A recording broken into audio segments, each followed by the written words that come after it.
All right, looks like we're live now. So yeah, hey guys, how's it going? Welcome to Let's Chat Live, episode 128. So yeah, hope you're all having an amazing week and time to tune in now to this. So how have you all been doing?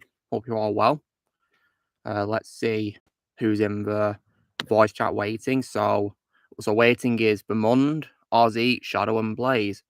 Let's go and say hello to them, shall we? Hey guys. Hello there. General Blaze, you are a bold one.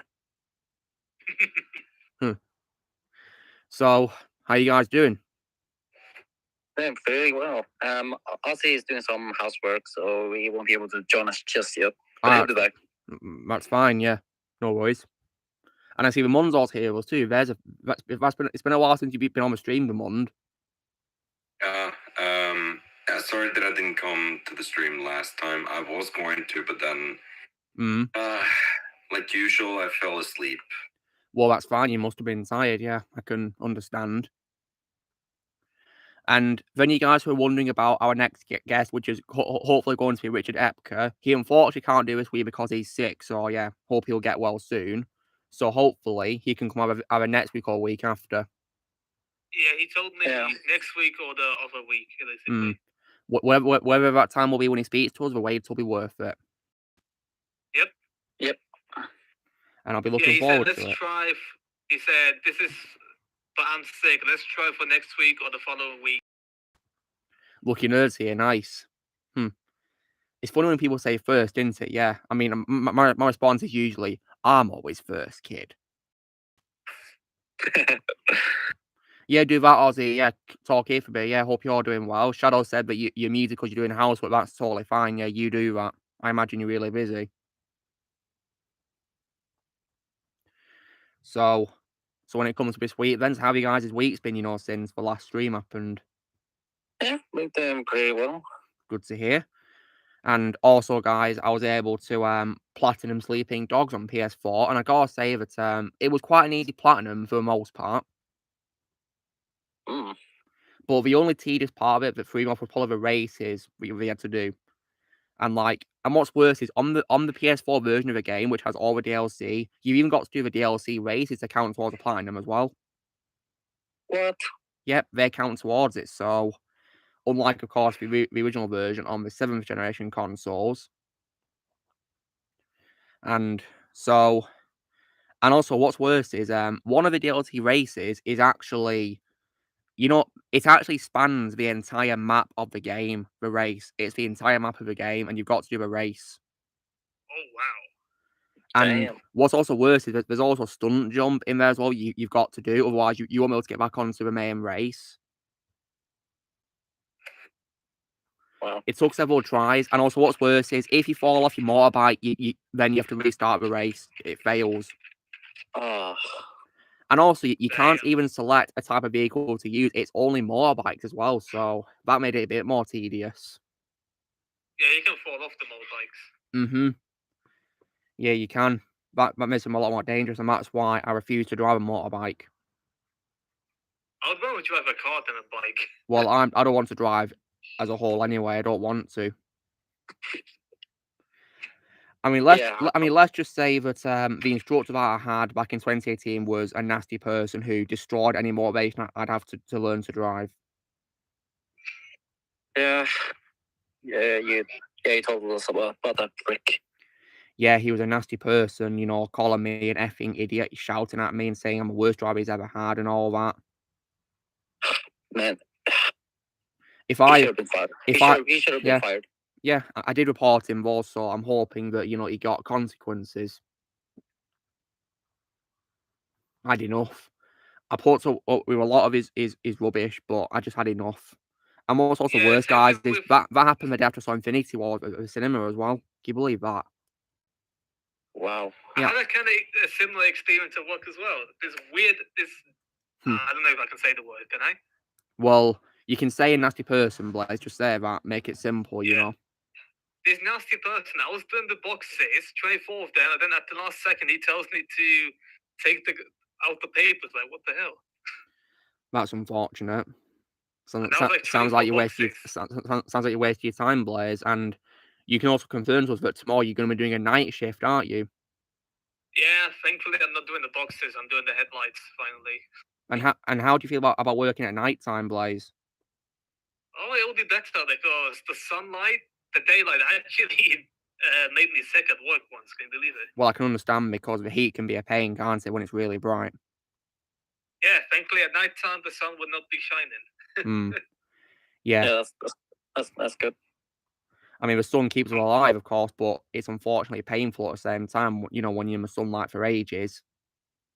Yeah, 8 hours with 32 degrees. 8 hours. Yeah. I mean, I read a story, guys, about some school kid who went to a theme park in Spain, and he was at a theme park for like 6 hours. I think it was at Fuerteventura, I think is how I pronounce it, and he didn't put any sunscreen on him at all, and as a result, he got really bad burns on him because he didn't put any sun cream on. Ooh. Yeah, 6 hours of heat right there, and he got badly burnt because of it. Like blisters and all that. It was horrible. Ouch. Yeah, talk about a school trip gone horribly wrong.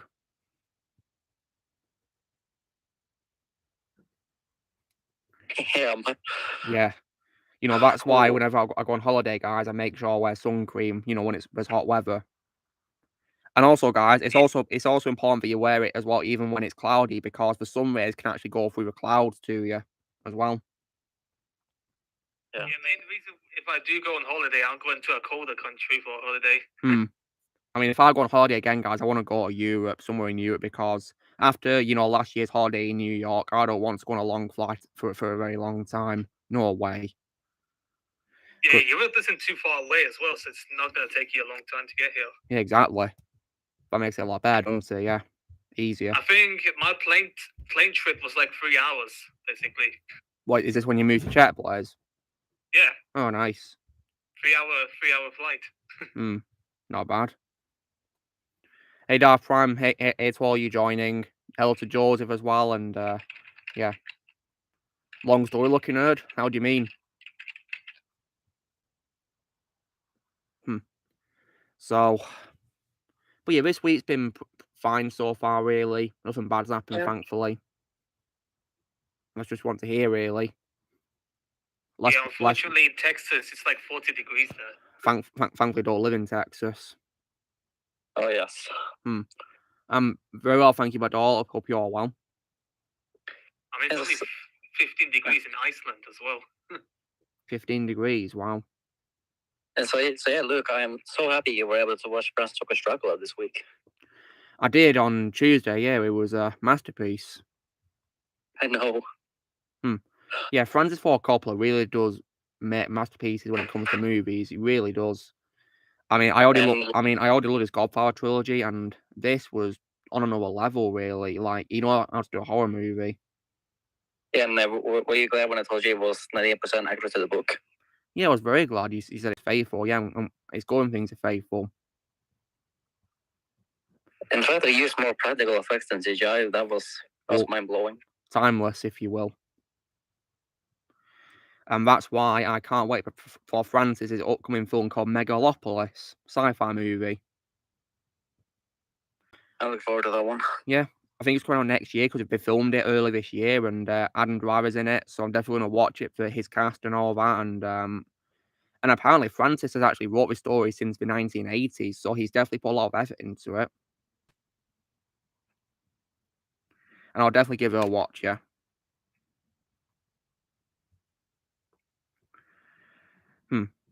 And if you guys haven't already, then I'd recommend to follow Francis on Instagram because he joined it recently. I follow him. Yeah, I follow him as well.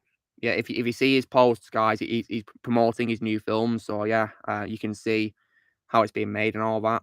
And apparently Adam Driver said that it's the best experience, one of the experiences he's had filming something in a very long time.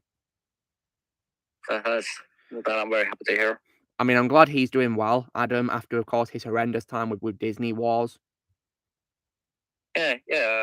I would assume that Francis Ford Coppola is a nice bit of fresh air, if you will. I think anything after Disney Wars that he's done would have been breath of fresh air. These good things he's been in, of course. I mean, Charlotte, didn't you watch a bad Netflix film that he was in, sadly? Yeah. And what was that film called again? White Noise. And was it released last year or was it early this year? I think it was 2022. All right. Hang on a second. So yeah, because I might only watch it just to see Adam Driver, and that's probably it, really. Oh yeah, it was last year. But like, the movie just didn't know what it wanted to be. When you say that, was it like trying to switch different genres? Shadow? Yeah, like horror, like was horror,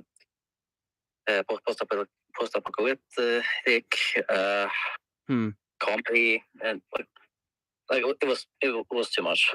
Yeah, a bit stupid, really.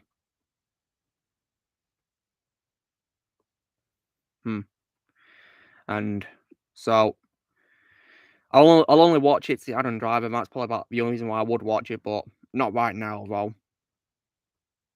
I mean, he was one of the only few good qualities. Well, that's good to hear. I mean, I can probably be sure that Adam Driver would probably redeem anything bad he's in, because he is a good actor.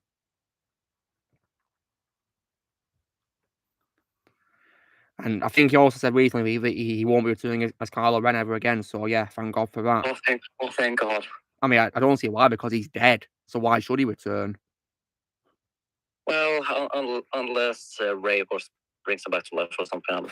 I don't know. You know what? I wouldn't be surprised if they do that. You know what Disney's like. And also, plus Ray's a married too, so she'll learn new power every day. New power every day, yeah. I think that's what that new film's going to be about, isn't it? She's coming back for, isn't it? Ugh. I'm actually surprised we're still doing Star Wars films, because I thought that became a TV show franchise now. That's literally what it is nowadays. It's just a TV show franchise. And I couldn't care less about it anymore. My Star Wars days are long gone. Yeah. All I want to see from Star Wars now is re-releases from the great films. I mean, I'm actually very surprised that they didn't re-release the prequels in 3D after Phantom Menace, because I watched Phantom Menace's re-release at my local cinema. It was an amazing experience to see it on the big screen. But for some reason, they didn't do it for Attack of Clones or Revenge of the Sith, and that disappoints me a lot. I really hope that my theater will start re-releasing movies soon. I mean, they should do, because they have done it before, but I don't see why they didn't do it for Star Wars prequels. They didn't release it for. It's just so stupid. I mean, thankfully, I have had experience somewhat with Revenge of the Sith, because that was my first film I ever saw at cinema anyway.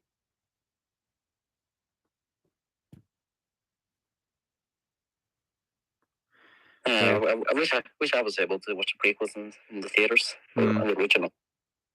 Yeah, I was unfortunately far too young to watch the first two anyway, so yeah, I was able to watch, of course, third one more, thankfully. Would have been 6 the year that film came out. And honestly, I think it's sad that I was only able to watch one good Star Wars film in theaters, just Rogue One. Yeah, I loved Rogue One and watching it at cinema in 2016. It was a lot of fun. And to me, the only good Disney Wars movie.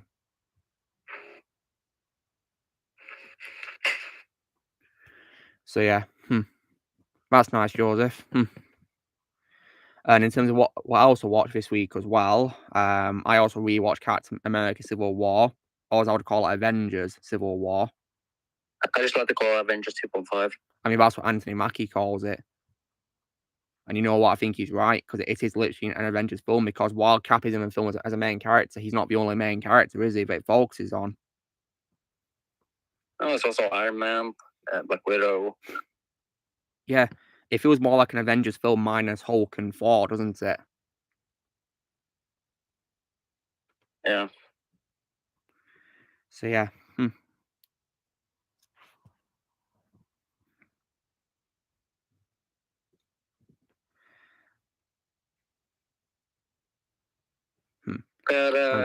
Next week on 4th of July, no. But on 4th of July, I'm going to be rewatching 2 of the Captain America films. That's nice.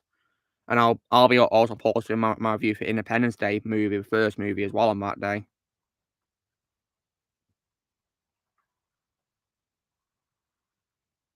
Amazing. Yeah, I thought I'd do it to, to mark the occasion of it being 4th of July, so yeah. And that to this day is my favourite film by Roland Emmerich as well. Yeah, oh yeah. But I do think he needs to stop making films nowadays for his own sake. Yeah, it really does. And his Moonfall totally killed any interest I have in watching any more films by him, so...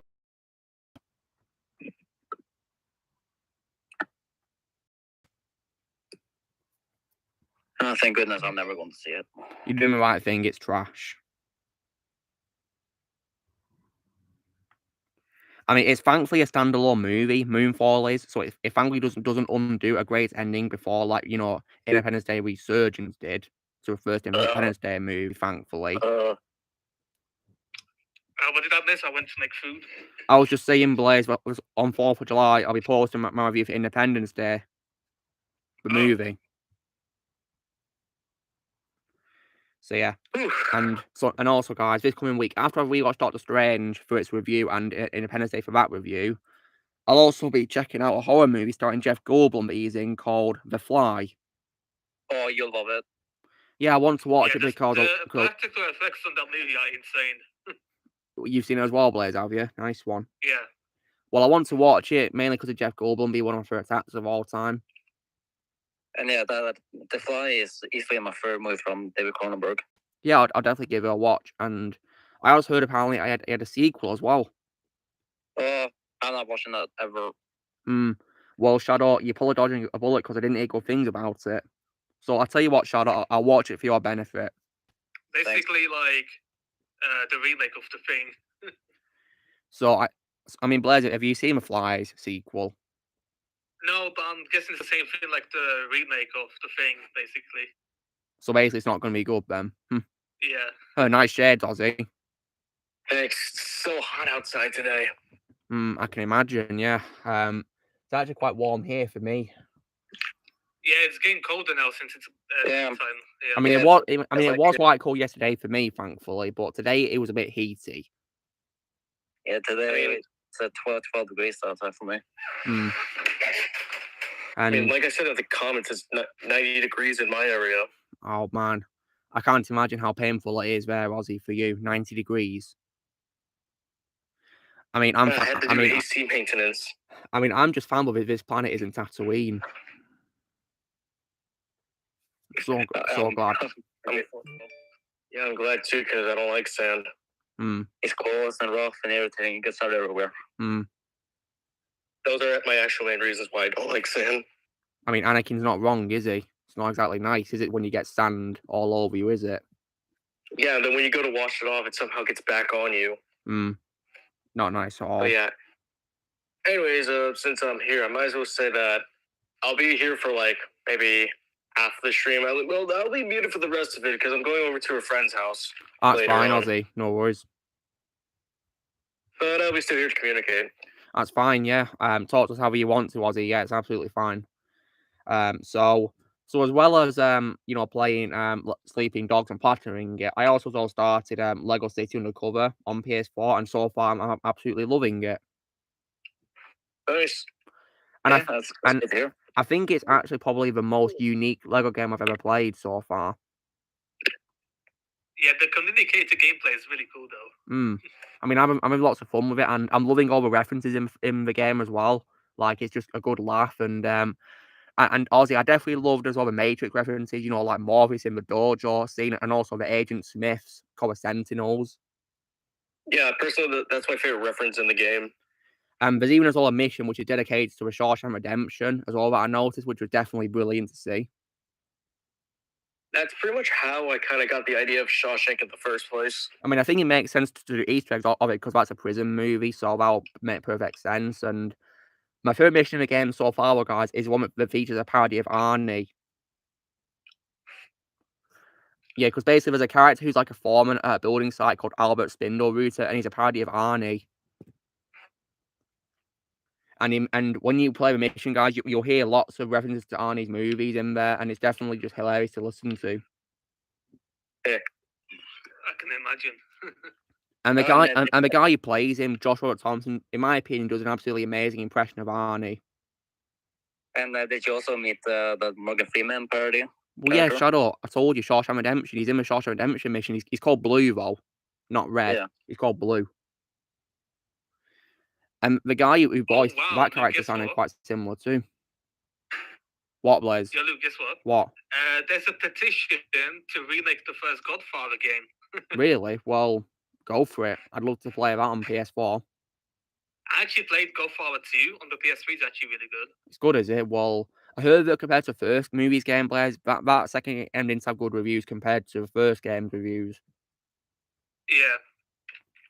So when it comes to Lego Undercover, guys, I also definitely think the open world is probably the most innovative open world for a Lego game because it's very, odd. It's like original, isn't it? Based on the original Lego City, isn't it? And yeah, it doesn't take inspiration from like a franchise like Star Wars or anything like that, does it? It's like brand new, isn't it? And it's just amazing. Yeah, I love how it's just its own thing, Oh, wow. Its own thing, Nice and games, mate. its own original thing. And it's very similar as well to real life cities. I've noticed it took inspiration from, like, you have the Statue of Liberty, for example, appearing, and you also have the Golden Gate Bridge from San Francisco, which is pretty cool. Lots of real life locations it took inspiration from, and the beach area in particular, guys, it reminds me a lot of Santa Monica in California. So I'm thinking you could call it New San Francisco, York. I suppose you could, yeah. And that beach area reminds me a lot of GTA San Andreas. What, Blaze? The second game is actually made by Visceral Games. Is it? Okay. Yeah, they made Dante's Inferno, Dead Space. Okay. And I think they're really good developers, in my opinion. Shame they were closed down. Okay. And when it comes to, the open world, guys, the beach area in particular reminded me a lot of GTA San Andreas as well. A little bit, only you play as a policeman. Pretty much a role reversal. And I can also confirm as well, guys, that Chase is my favourite role of Joseph May as well. Same here. In my opinion, much better than his voice as Thomas the Tank Engine, in my opinion. Because for those you don't know, he was actually one of the voices for the American dub of Thomas in the American dub. Was it season 7 or was it a? It was in a CGI series, or was it a CGI series? I don't know which one in particular, but he was one of the voices in the CGI run for Thomas. Yeah, the CGI results is not good. It isn't good at all. But you know what? I take that over whatever the 2D era is now. Yeah, the 2D era is an abomination, and makes me so glad that I stopped watching Thomas when Michelangelo's quit narrating the UK dub of it. Yeah, because CG series might not be good at all, but at least it still tries to act like the original series. Yeah. Yeah, there's truth in that. At least it has, a narrator from the model series, doesn't it? Narrating it at least. Pretty much you could say that's kind of like a legacy character, sort of. Yeah, you could say that, yeah. And also, guys, I was also familiar with Chase before I played the Lego City Undercover game because he appears as one of the characters you can play as in Lego Dimensions, which is pretty awesome. So I was already aware about him switching on into disguises. I was familiar with the sporting characters as well and the locations in the Lego City. So yeah, but playing the whole thing was just a lot of fun. I actually was very surprised when Chase made it into Lego Dimensions because Lego City Undercover used to be a Wii U exclusive before getting re-released. Yeah, and I wonder why they decided to re-release it to 8th generation consoles. Well, I guess as the Wii U lifespan was ending, they wanted other people to play the game, and that's my guess. I mean, it is on the Switch, isn't it, as well? So yeah, Nintendo's still got it, hasn't it? Yeah, pretty much. And I do also believe on this Nintendo Switch version, they carry over the Mario Easter eggs, I believe. Yeah, I believe they kept the Nintendo references like the Superstar and Mario's hat. I saw like a compilation of those, and it's actually pretty cool they're in that, but it's a bit of a shame it's only a Nintendo version, though, and not the other console versions. Well, then again, this was first released on the Wii U. Yeah, but the thing is, Ozzy, is, I get that they're doing it for Nintendo exclusive franchise, right? But there's other games I've played which have Mario Easter eggs in them, and they're not Nintendo exclusive games. For example, the game Dying Light has a Mario Easter egg. Yeah, now I'm thinking of it. I think one of the Metal Gear Solid games has like a Nintendo reference. Does it now? That's cool. And also, one of the Far Cry games, I think, has like a pipe weapon, which is similar to a green pipes in the Mario franchise, I think. So yeah, it's a bit of a shame that they didn't carry over the Mario and Nintendo Easter eggs into, you know, the other console versions when they've been there before, really, on multi-console games. I mean, if they were strict about Mario's head, you could just remove the M from it, and that would have been fine. Mm-hmm. And for the star, just remove the eyes. Mm-hmm. I mean, is it really that hard? The more I think about it, you can do a good job covering up all the things that Nintendo might not be happy with. I mean, is it really that hard? Yeah, that's weird. Yeah. But yeah, so far, guys, I'm having lots of fun with the game, and I'm also going to try and platinum it as well. I've heard it's easy to do as well. I mean, according to the PSN trophies article for it, it's a 2 out of 10 in difficulty, thankfully. Then again, but Sly Cooper 2 was a 2 out of 10 trophy guide, and I rage quit that game because it glitched on me. Yeah, never will play those games again. Hell no. I think on the PS3 they're way better on the PS3 though. Are they? Okay. And I see Don's here. Welcome, Don. Hello, guys. Yeah, hope you're doing well, Don.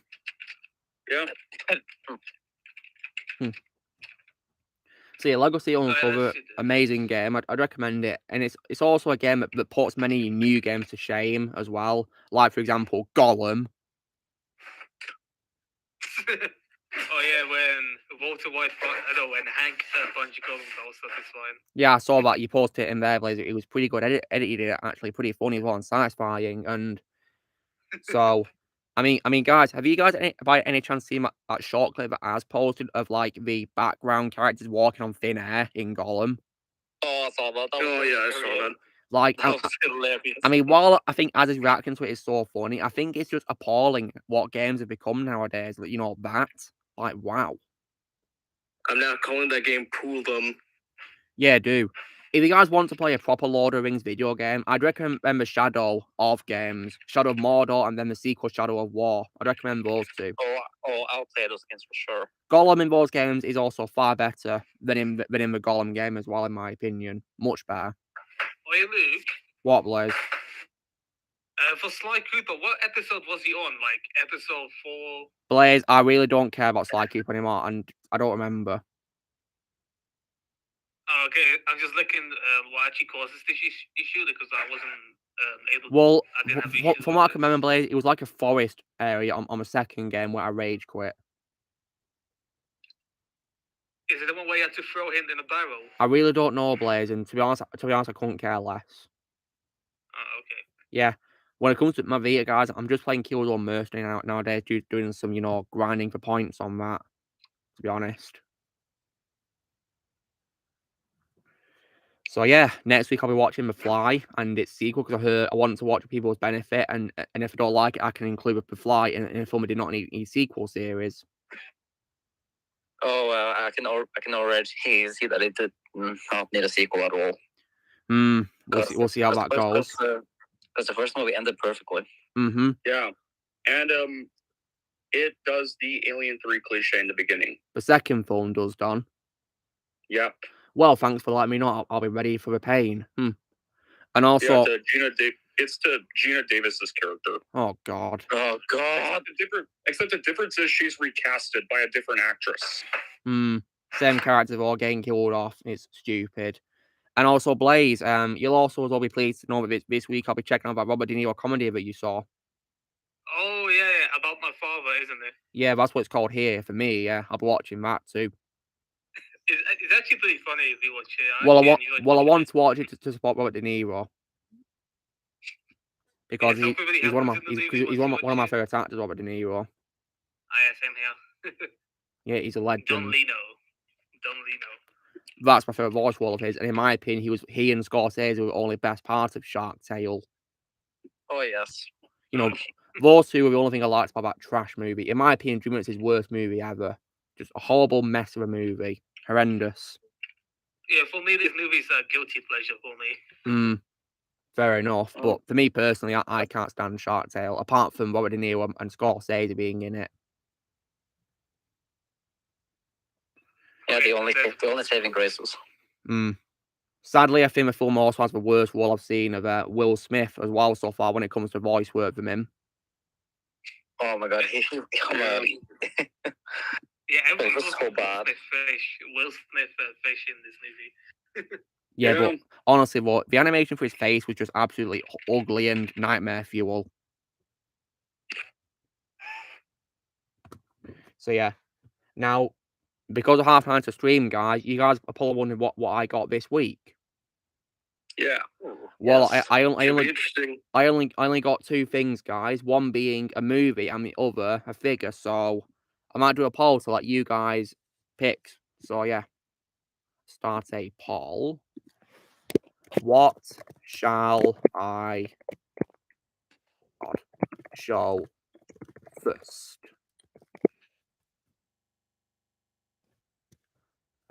Figure or yes, it's a Blu-ray movie in case you're wondering, guys. So yeah. Okay, go for it, guys. You vote and decide.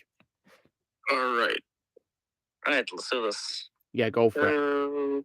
I'll go with this one. Okay, already voted. Nice one. Voted? Yeah, if you guys check YouTube, the poll's there. Give it a minute or so, and then you know we'll show it.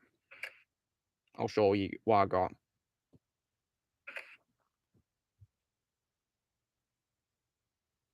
Hey, Knoxwave. I didn't even see Shark Tale until around like late 2021 or something when it was on Netflix. I watched it, and one of the worst experiences of my life because it was trash. I saw that movie when I was a kid. Yeah, I mean, it was beyond trash. I also saw it in 2021. You know what's it? And do you know what's worse? Shark Tale literally came out just after they released, months after they released Shrek 2. How shocking is that? That is one of their first magnum opuses. Yeah, they released my favorite Shrek movie first, and then that trash. Goodness me. And then to a Finding Nemo ripoff. I think it's a very bad and cheap version of Finding Nemo, isn't it? Really, a rip off of that, really. Like, who wants to watch some underwater version of New York, which is not even creative at all? Yeah, who wants to watch that? Like, you could literally just set the movie on land, and it would have changed nothing. I mean, it's not a fish movie at all, is it? It's just a joke. Also, a very messed up scene. I remember when they're showing the city. There's a character that has a sushi shop. That's kind of messed up if you think about it. Ozzy, I think the whole film's a mess. And plus, it doesn't even feel like it's a film for kids. I mean, it does get dark in a lot of areas. It's literally a crime film, but with fish instead of humans. Look, I mean, doesn't it have a lot of adult jokes as well? I think it does, yeah, unfortunately, which is shocking for what's supposed to be a family-friendly movie. Yeah, I mean, we get DreamWorks gets dark at times, like with Kung Fu Panda 2, the How to Train a Dragon sequels, Prince of Egypt, Ants, but that was done for a reason. Mm-hmm. Those had good reasons to be dark. Yeah. Unlike Shark Tale, though, they did it a proper way, didn't they? Yeah. And that's why those are great movies. I mean, like, the main reason is because, like, those movies have serious moments. Shark Tale is a joke. Yeah. Joke. And when we say a joke, guys, we mean you know an embarrassment, don't we? Yeah. It's not a ha joke. It's an embarrassment. If you guys wondering what I'm referencing as when he reviewed you know Ant-Man 3 and he ranted about MODOK at the end of it, how it turned MODOK into a joke. Yeah. I understood the reference immediately. Yeah. Oh yeah. You want to know like the sad thing about Shark Tale about being in that movie? When I was younger, I actually used to like it. Well, yeah. I think that's the case with lots of films because sometimes we like them at first, but then as we get older and older, we notice problems, don't we? It's natural, isn't it? Really, these days, totally fine. That's happened with me quite a lot of times. Yeah, me too. I think it's happened with all of us. I think everyone here can probably say that. Yeah.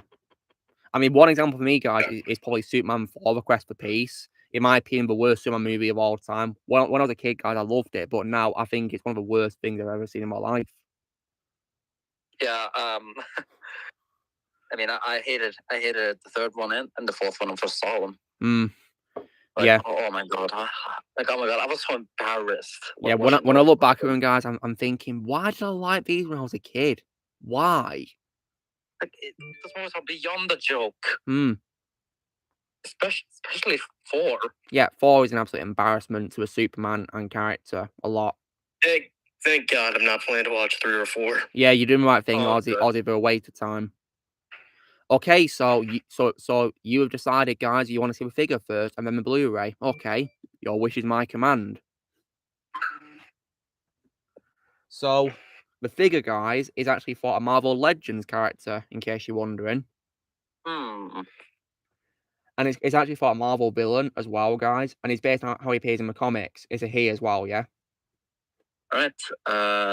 Is it Doc Ock? No, it's not Doc Ock. I don't even think he's part of Marvel Legends, is he yet? I've not seen him yet. Okay. Or who left us, Vermund.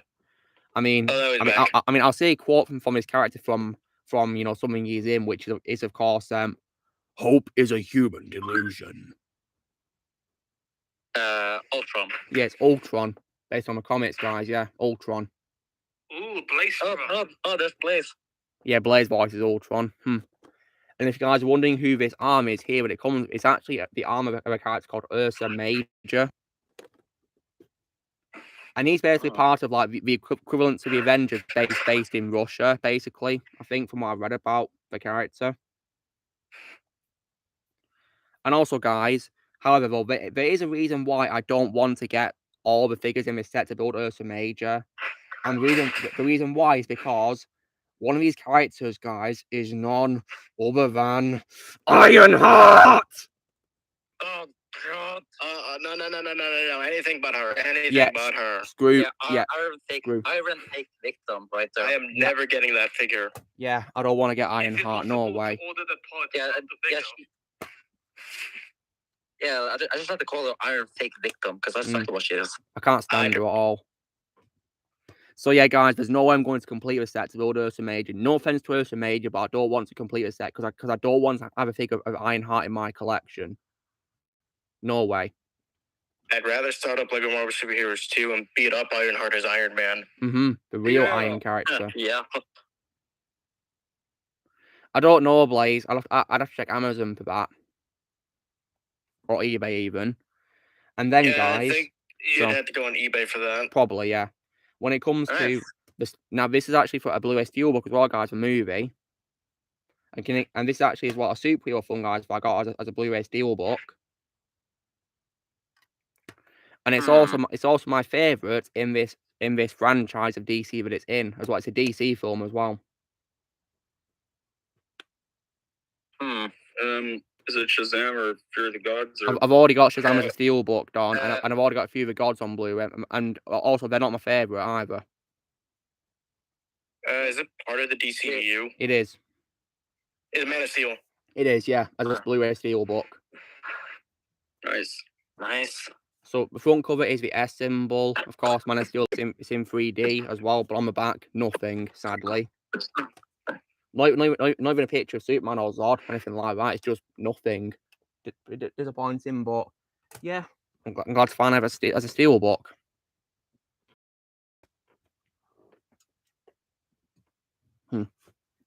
So yeah, that's what I got this week, guys. And would you guys pick a favourite from what I got this week? Easily Man of Steel. Man of Steel. Nice one, guys. And now, after that, I'm going to eat some chocolate. I got a Galaxy bar here, milk chocolate. Nice. Have you guys ever had Galaxy chocolate before? I think I've maybe. I had a few. Yeah, it is very nice, yeah.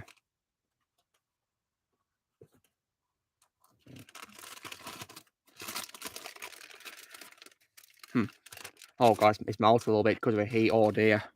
Not to worry. I'm eating it anyway. You know, I think I may have seen it in stores, but I think I never tried it. It's really nice. Very tasty. I'd recommend it.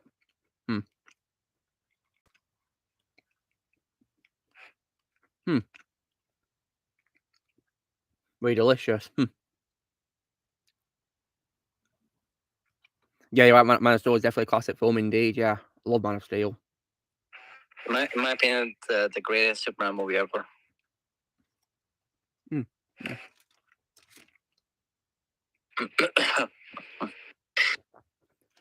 And yeah, I'm glad to finally have it as part of my DCU collection. I mean, when it comes to Steelbooks, I have guys from my franchise. I, of course, already have Batman vs Superman and also Wonder Woman as Steelbooks so far, and also the first Shazam movie, and also Black Adam as well, which is cool.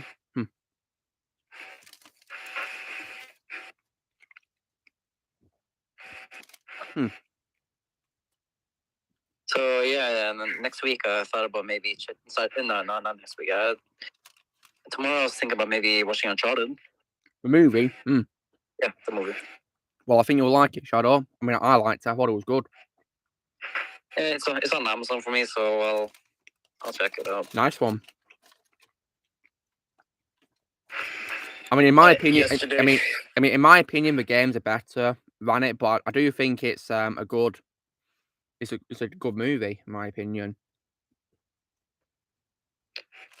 Oh, yeah, and also the month next week, I'm also gonna continue watching Star Trek.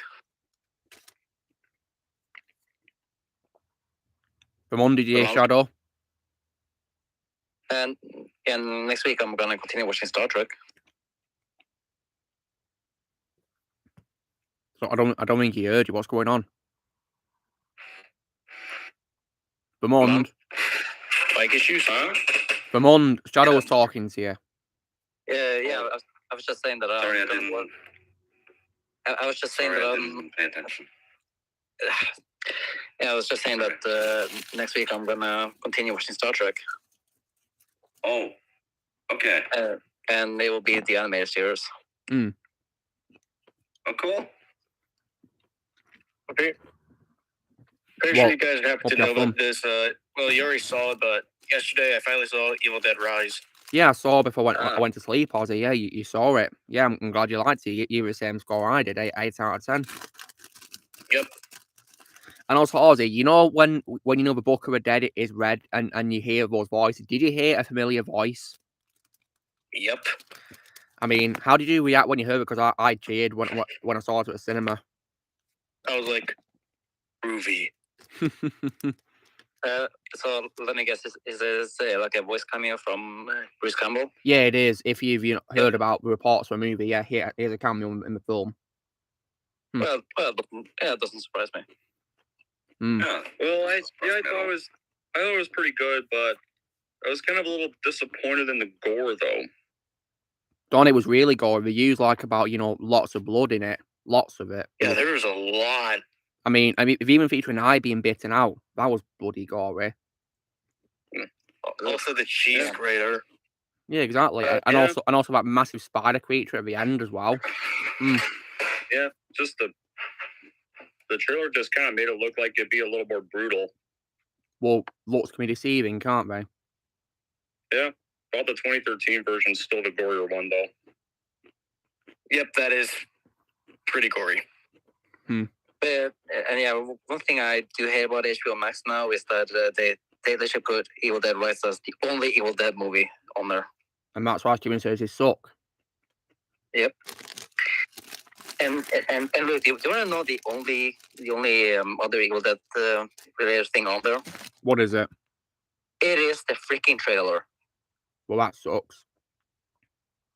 That literally makes no sense at all. Oh, okay. So you put the Evil Dead Rise trailer on there, but you don't put in the first movie.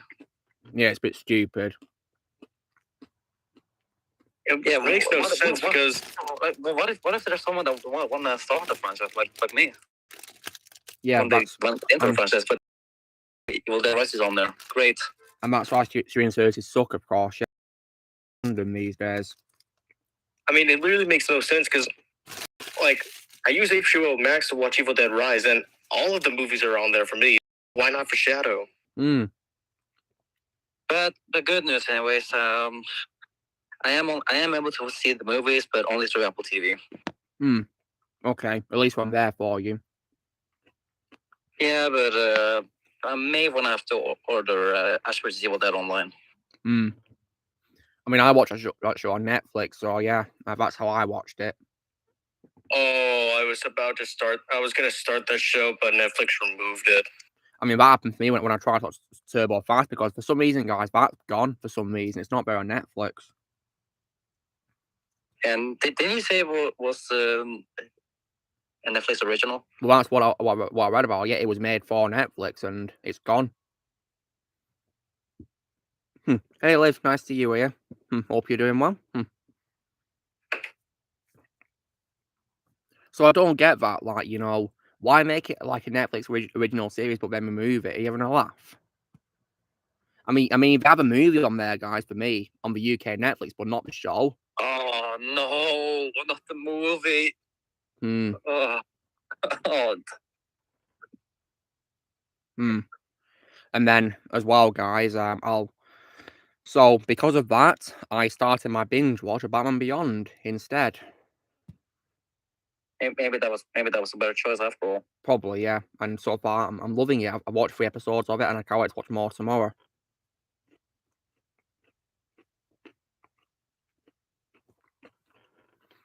And that theme song was started just so iconic and just great to listen to.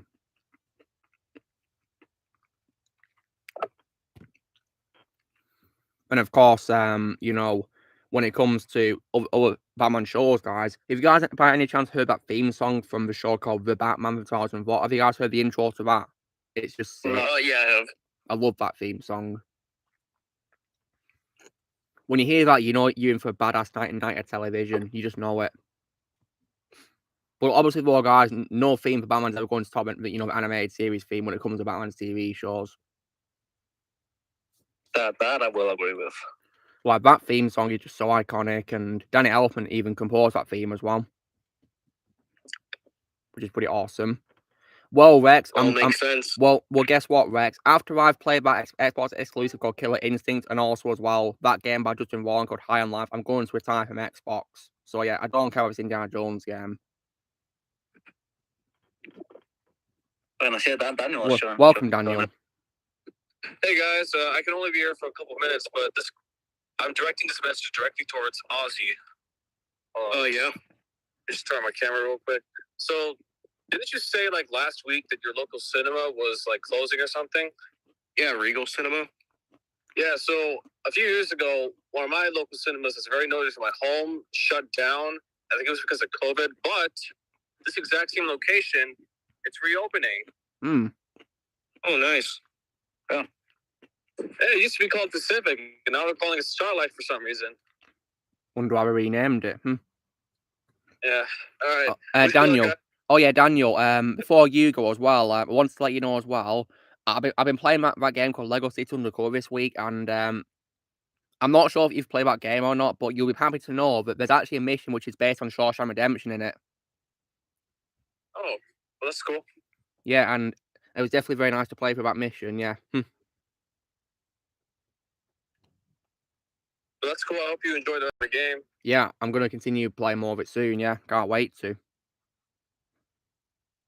Don't worry, guys. I'll be back. Just give me a sec. Right, take your time, Daniel. No rush. Yeah, I heard. I mean, you told me, Liv, that Lynn Hamilton's going to be in Series 5 of Stranger Things, and now I'm beyond hype for it.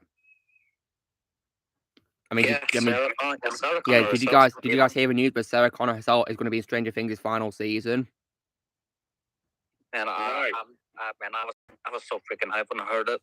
Yeah, I'm beyond hyped, and I think Linda Hamilton deserves a career change after, of course, getting ruined in Terminator Woke Fate. Oh, God. Yeah, don't remind me of that trash, please. Hopefully this show will redeem her career, won't it?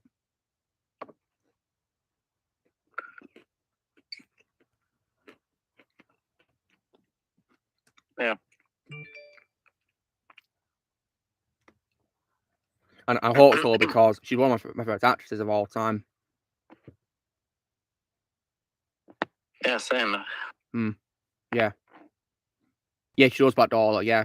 And also, guys, in case you wouldn't, she's awesome Batman Beyond, which is pretty cool. That's my favourite voice for all of hers.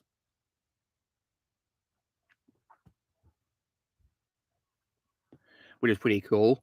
When it comes to games I played on Xbox 4, guys, I've been playing a game for the past week or so called Half-Life 2, and it's been pretty fun to play so far, but in my opinion, it's pretty tedious and rage-inducing because it doesn't show you like any objectives of what to do. So I'm literally wandering aimlessly around, not knowing what to do at times. So I'm having to rely on YouTube playthroughs to know where to go.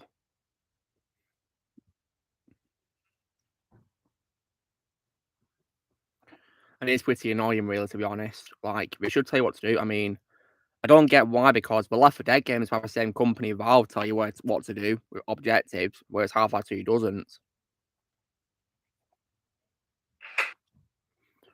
I mean, have any of you guys ever played Half-Life? No. Nope. I mean, Half-Life 2 is on PS3, so if any of you guys play on PS3, it's on that for you. Well, I already own a PS3, so should see if I can get it. And it is also backwards compatible on Xbox One via the orange box, because that's what I play it on.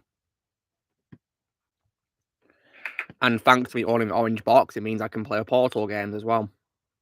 Yeah, I'm gonna see if I can get the orange box. Mm-hmm. Because that is so far the only way I can get the first Portal game. Mm-hmm. Yeah, it's on that, yeah.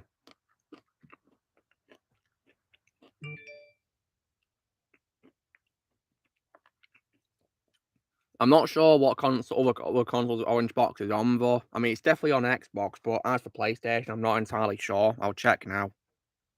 I'm seeing as well. I'll do it. Let's see. The orange box compilation. Yeah, it's on PS3. It's on PS3. That's what it says. And it's on the computers called Mac OS X and Linux. Mm-hmm. Basically, digitally on Steam, which I do have. Well, you're in luck with that then, Ozzy, aren't you? Yeah, because Team Fortress 2 is there, and I prefer the PC version for that game. I mean, does that game still work today, Ozzy, Team Fortress 2? It still does. That's good. Because I heard that apparently there was like issues with it, which is why people are using bots on it for some reason. That's weird, because last time I went on there, it was working. I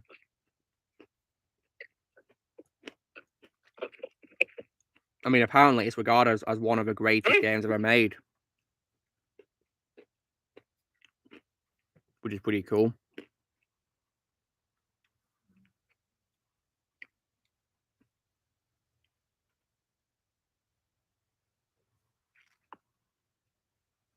And when it comes to the character you play as in Half-Life 2, guys, I think Blaze will be a good choice to play him.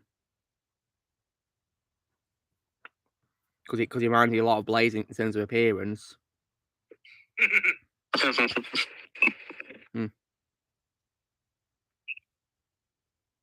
But obviously, for guys, when it comes to the character, though, he doesn't talk in the game. He's one of those like silent protagonists. So yeah, there's that too. He's basically like Link. Like, does he make any grunt noises? No, not that I've heard. No. Okay, similar but with its own differences. Because Link does make grunt noises in Zelda. He just doesn't talk. How interesting. And I'm excluding the Zelda CDI games because those games are non-canon to me. Same thing with the Legend of Zelda show. And I'll just say Nintendo's not involved with those things. So that's why they're not canon to me. Yeah, if you look with normal magic, guys, Blaze posted a picture of Gordon, the character he plays in Half-Life, and I can see playing him one day. And Blaze, it looks like you have to grow out your Tony Stark beard again for it, won't you? I was going to say, okay. Since I already have a beard, so I can just shape into a goatee. What are you saying, Ozzy? I was going to say it looks like RDJ. RDJ? Yeah, Robert Downey Jr. I can see what you mean, yeah. Maybe he'd be a good choice for a role. Speaking of which, I saw Tropic Thunder this week. And how was it for you, Ozzy? Funny. I know, right? It's my favourite film director by Ben Stiller that I've seen. Same here. Yeah, I'll check it out someday. Yeah, and I do as well think the whole controversy around Danny Jr.'s character is just so stupid. And just like how Ben Stiller doesn't apologize for making that movie, I don't apologize for liking that movie. I love the movie. I'm not saying sorry for that. I love the movie. Yeah, it was so funny. And the thing is, they did that in the film to make fun of it as like a parody. So yeah, by getting offended by it, you're missing the joke. So yeah, it's just stupid, isn't it? And like loads of actors have played characters with loads of makeup on to make the skin colour different. Like no one whined and complained about that before, did they? So yeah, all I can say in response is shut up. Yeah. Because it's actually pretty annoying, really. And just laughable, really.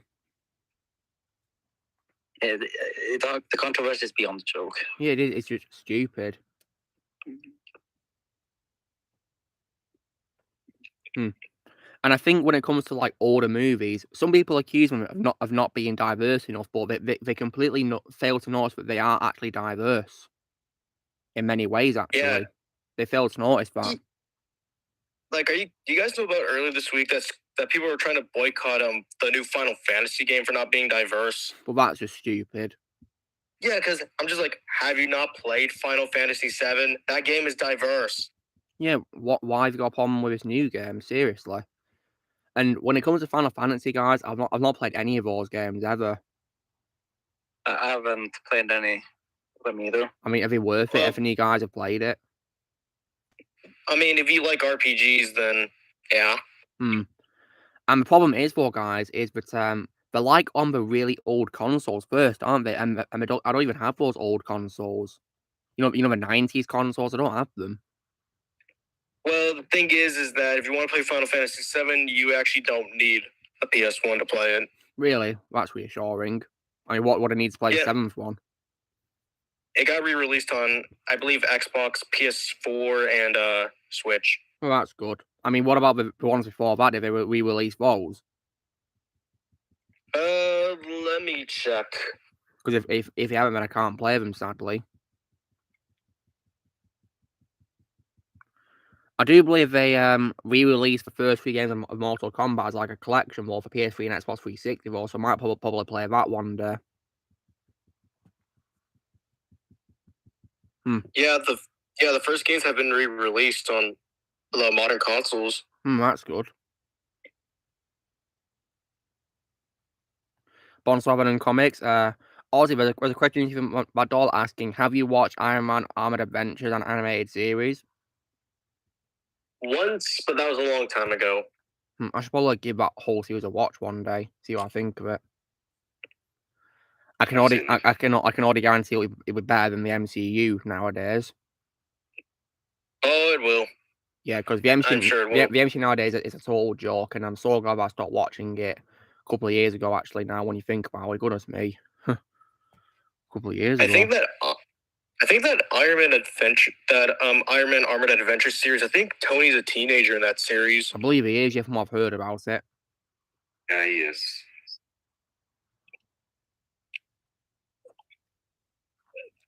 It's probably something about Tony's youthful days as Iron Man. I guess his first days of it.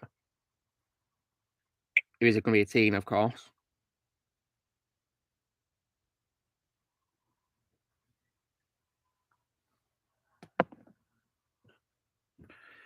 So yeah, and another game franchise that I also can't play unless I have the old consoles is also Tekken as well, because many of those old games are on like the old consoles, aren't they?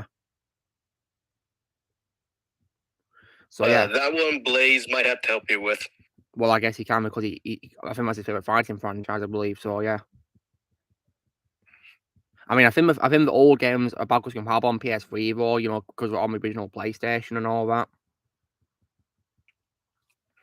But of course, it depends on what model you use for PS3, because some models don't have the compatibility with the old games. I mean, with fighting games, this week I tried out Street Fighter 6. And how was that, Ozzy? Well, I thought it was fun. Oh, that's good.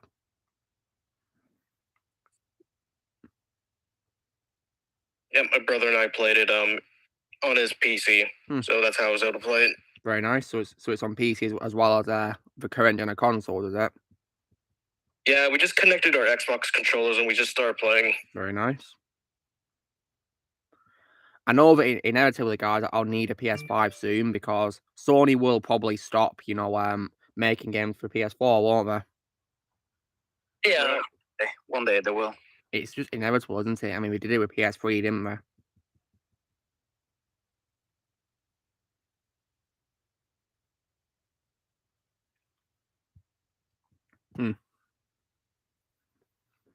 Yeah, I can imagine that show definitely handled Mandarin a lot better than the MCU did, of course.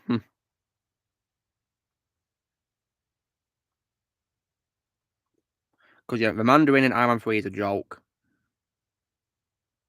Even Mandarin and Lego Marvel Superheroes was handled way better than this.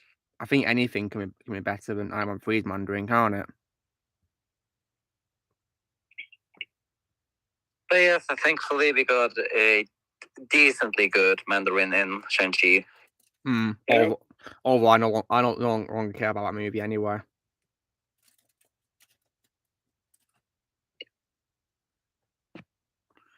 Especially as well because I lost respect for Simu Leo as well. Oh. So yeah. Yeah, that's unfortunate. Yeah, I don't care about that movie. And if anyone's going to watch that Barbie movie, the answer is that is hell no. I'm not watching that. Zero interest whatsoever. And also it's confirmed to be woke. Well, yeah, thankfully I flat out refuse to watch it because, I mean, with all due respect, I'm not the target audience anyway, am I? Thank God I checked out immediately. Yeah, Barbie is for girls, isn't it? I mean, I was about to announce one stream that I was going to do for your benefits, but I checked out immediately as soon as I heard woke. Yeah, anything that's woke nowadays, guys, I'm not going to waste my time on. I have better things to do with my time and watch woke stuff.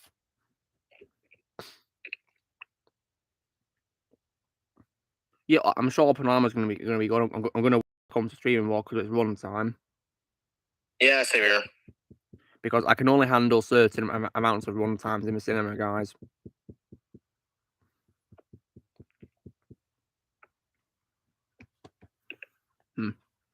So yeah. Yeah, I can see PS4 is about to end, isn't it? Yeah, what a shame. Yeah, that system's almost 10 years old. And apparently, when it comes, of course, to this Final Fantasy game that came out recently, which people are boycotting, I believe that's all in PS5 so far, isn't it? But someone give it a bad review for a stupid reason. It reminds me a lot of a boycotting Hogwarts Legacy for the dumbest reasons possible as well. Yeah. And I think it's all for that. I think it was all for that game which was made in Russia called Atomic something, was it? With Jensen Ackles was in the trailer for? Atomic Heart. Atomic Heart, yeah. Yeah, Atomic Heart, yeah. Yeah, it's just ridiculous, really, isn't it? I actually played the game. It's actually pretty fun. If you like Doom and Wolfenstein, then that game's perfect for you. I like both versions of Fury Back Door, to be honest. I like both versions. I mean, I can't go on with Samuel L. Jackson, can I? He's a legend.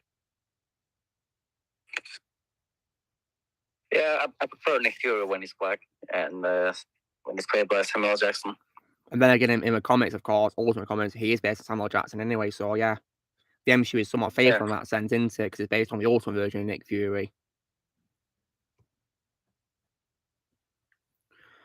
And I read somewhere that apparently Samuel doesn't want to stop playing Fury. He's always keen to answer the call to play Fury again, isn't he, these days? Well, that's his choice. But I just couldn't care less anyway. But I know he's probably going to get ruined in more stuff, isn't he, sadly, Fury? Yeah. It has actually been confirmed now. He is basically Jay Skywalker in the new Secret Invasion, so... Well, thank goodness I flat out refused to watch that. And also, apparently, according to what I've been reading on Twitter, they used AI to make the intro sequence for some reason. Oh my god, it looks so bad. It's horrible. I don't know what they're thinking doing that. It's just you can tell the MCU doesn't have any plans, does it, these days? You can just tell. No, they're just desperate for money nowadays. It's all they care about. Yeah, they want now delayed their Kang Dynasty duology. And now they're probably going to recast Jonathan Majors because of all the fake Johnny Depp allegations style things he's getting now. Well, I don't care about these Avengers films. In my opinion, but they're rushed and they shouldn't be releasing very soon. But after Endgame, they should wait. They should have waited a long time. But no, they're just greedy, aren't they? No. Well, let's face it, they should not have been made, period. Yeah, not at all. Because as far as I'm concerned, guys, Endgame to me is where the MCU ends, and I'm not going to retract that statement. Endgame is where my journey of the MCU ends. No, nothing, no more after that for me. Nothing. Just a great closure right there, beautiful. Yeah. And I feel that what's come after it has made it all pointless. Ruined. And apparently, in the Secret Invasion show, guys, from what I've heard about the first episode, apparently it makes Tony's sacrifice to save everyone and Bruce Banner, bringing everyone back with the stones pointless again. Because guess what, guys? Apparently it killed off Maria Hill. Oh, come on. In the first episode too, the first episode as well. And also, what's worse, guys, is that Nick Fury abandons her to her death. He abandons her, doesn't save her. That is not Nick Fury. That is not Nick Fury. Then again, it kind of makes me glad that I never saw the post credits for what happened in Far From Home when you mentioned it said that movie setting up that show. Mm-hmm. I think when it comes to the two Spider-Man films, guys, it's probably best not to watch that post-credit scene. Just watch me a credit scene and then end the movie right there, and then go to No Way Home. Yeah, I mean, it doesn't even get followed up in No Way Home anyway, so... Yeah, they ignore it, don't they? They just say Nick Fury's off. They only mentioned that Nick Fury is off-world. That's it. Yeah. And it kind of makes so pretty much it just made the rules in Far From Home pointless. Mm-hmm. What a waste of them right there. You know what? Based on what the MCU's become now, I'm just going to say it. Thanos should have won. Yeah, I think he should have won, yeah.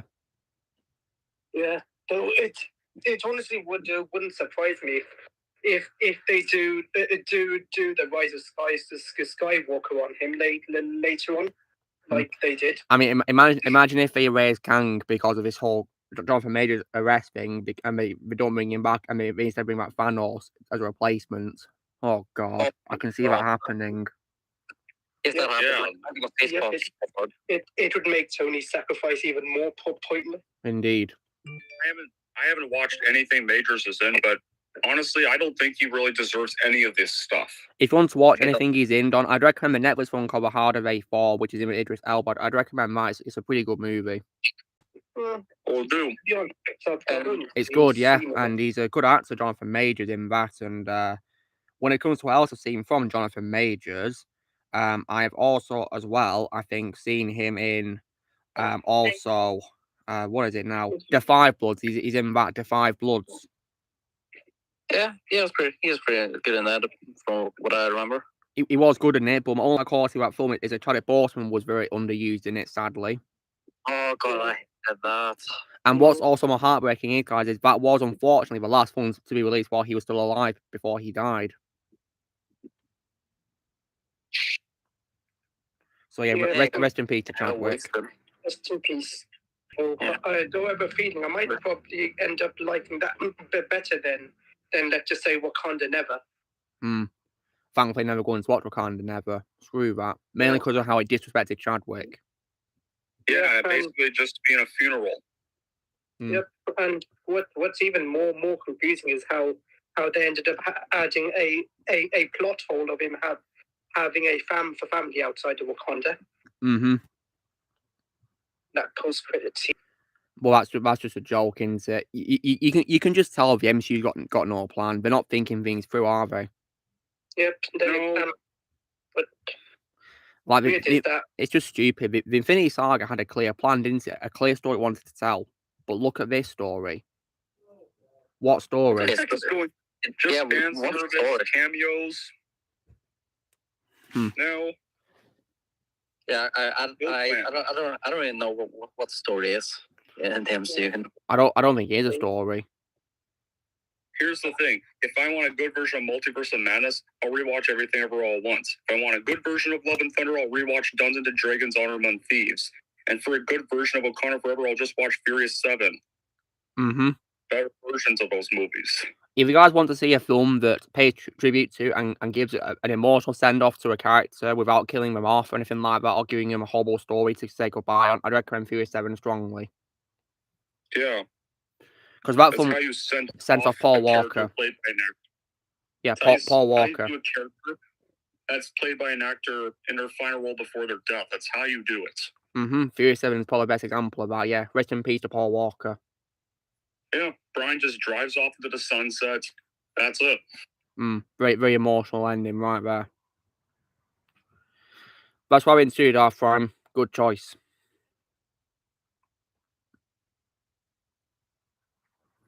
Yeah, Knox, wherever you're right there. Chris Hemsworth said it, the film is silly. He's not wrong at all, is he? Because what I've heard about it, it looks like a dumpster fire for a walking blunder.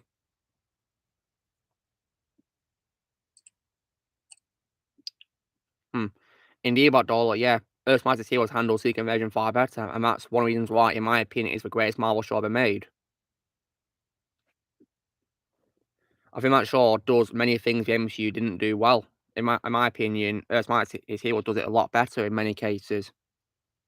Yes, yeah, Earth's Mightiest Heroes version of Secret Invasion is one of my all-time favorite episode arcs. I need to try and find a Blu-ray of that show one day so I can do a binge rewatch.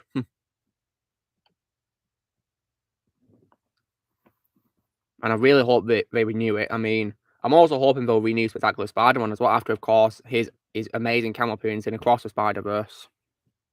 Because if you guys have seen the trailers for that, you'll be aware he has a cameo in it. So yeah, I wouldn't mind as well, as long as if they don't go down the Young Justice 3 and 4 route, like when they renewed the recent seasons went woke. they went well. Well, thankfully, I'm not seeing those new shows of it. Well, seasons, the first 2 seasons were good, but I'll probably try and season 2 and rewatch first. I've seen bits of the first 2 seasons, but yeah, that's all so far. It is a good show for the first 2 seasons, but the fact that it leaves us on a cliffhanger, the show became a mess afterwards. A mess that was unfortunately necessary because it set it up, didn't it? But yeah, what came after it was not good, was it? Nope. I mean, people actually, what's even more heartbreaking is that fact that people actually petitioned for this show to be coming back for years. Only for this. What a waste of time, eh? Yep. Yeah, I guess you can call that disrespecting the fans again. Yeah, you're not giving the fans what they want, are you? After a long wait, ridiculous. Yeah, you just give them a finger. But that makes the show woke. Dumb move.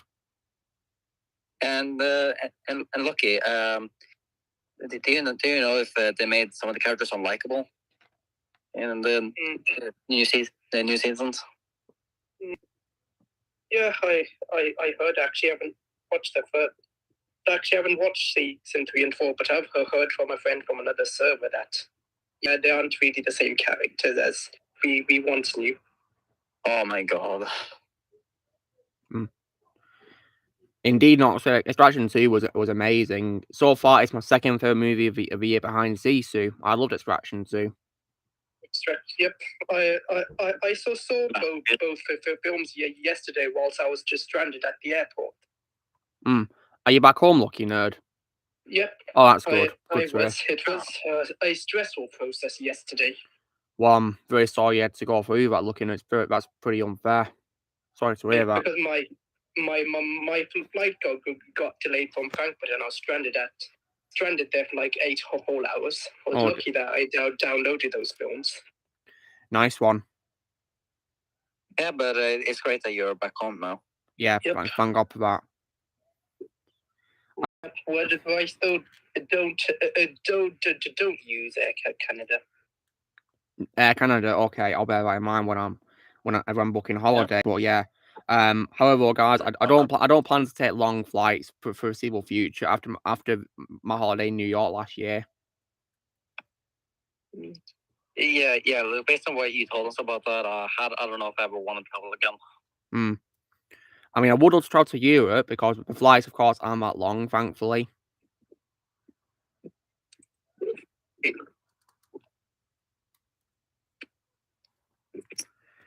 And that, of course, as well means that I'll be as well.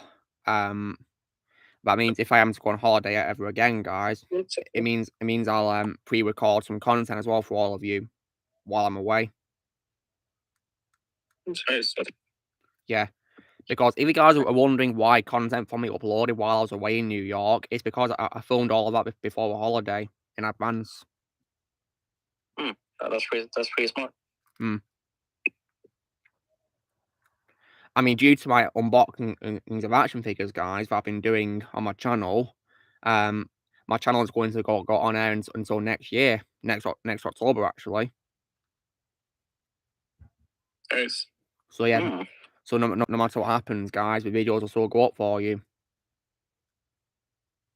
Great. And speaking of videos, I also hope you guys enjoyed yesterday's episode of Hound. I loved it. And Shadow, did you spot a Breaking Bad reference? Oh no, I think I missed that. Well, think about Dreadwind's speech and compare it to Gus Fring. Ah, okay. Think of a speech that Gus Fring says when he threatens Walt in the desert. Okay, now I see. Yeah, that was a reference. Man, that speech there got dark in the Hound episode. Well, I've got to make him a villain, haven't I? Of course. So yeah. Take care, Joseph. I love, but then again, though, I loved it. Well, Blaze, if I can find a figure of Walter White, I'll definitely get it. I mean, I'm not sure what companies do figures of Walter White, though. I don't even think there is any figures of Walter, actually. Hang on, I'm going to search it up right now. I mean, I would love a figure of Walter because he's one of my favorite protagonists of all time in TV show history.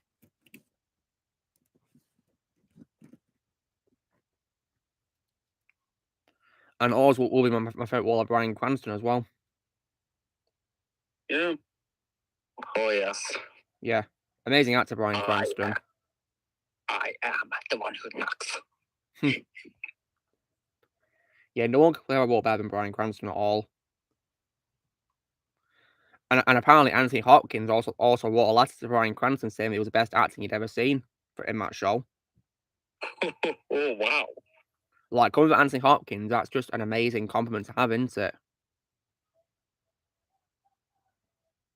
Yeah. Yo, Luke, I found a figure of Saul Goodman. Did you, Blaze? That's cool. Better call Saul.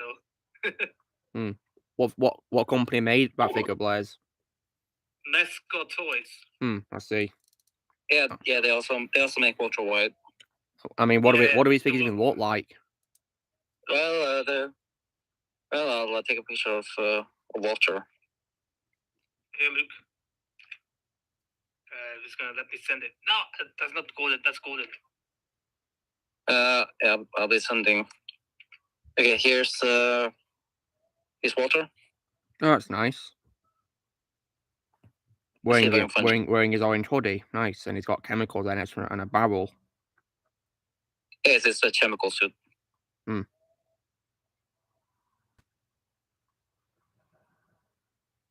That's not bad either. Where he's got his hat on as well. Yeah, there's also Gus Fring here as well. Oh, nice. Wow, he's the cheapest. He's only $57.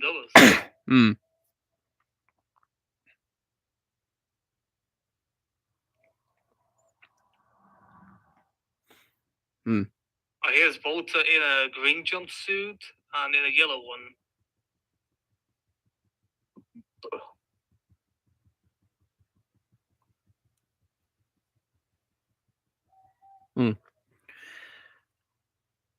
That's a shame, Blaze. You can't record a lot of videos because your PC can't handle it. Yeah, unfortunately. In 2 weeks, I think in 3 weeks, it's payday. So I just hope I have enough for the iMac. That's cool. And I found Jesse. Oh, that's cool. He's even got a gas mask. That's pretty cool. Here's a Gus Fring. That's cool. Wait, Blaze, is that a statue? No, it's actually a figure. Because it looks like it's a statue doing just one pose where he's just adjusting his tie. Yeah, it's a figure, but I think it's a non-posable one though. Well, I get figures which are posable. Yeah, 6 inches tall, wears one of his trademark suits, and even present glasses are removable. Yeah, I wish Richard good health as well. I mean, he can't join the chat this week, guys, Richard Etka, because he's not well. So hopefully next week or week after he'll be better. Hope he's well. Yeah. Hope he's doing okay. Yeah. No matter how long the wait is, I'm sure it'll be worth it. I mean, look how long we waited for Fred, and it was worth it. Yeah, it was worth every minute. That chat. Yeah, so far no words from Karen Stressman, unfortunately. Maybe she's busy. I mean, she did like one of my posts, so I think that's cool. That she saw it. Yeah. But I don't want to play favourites in terms of the strength between the Avengers or the X-Men. I don't want to play favourites because I love both those teams. I don't want to play favourites.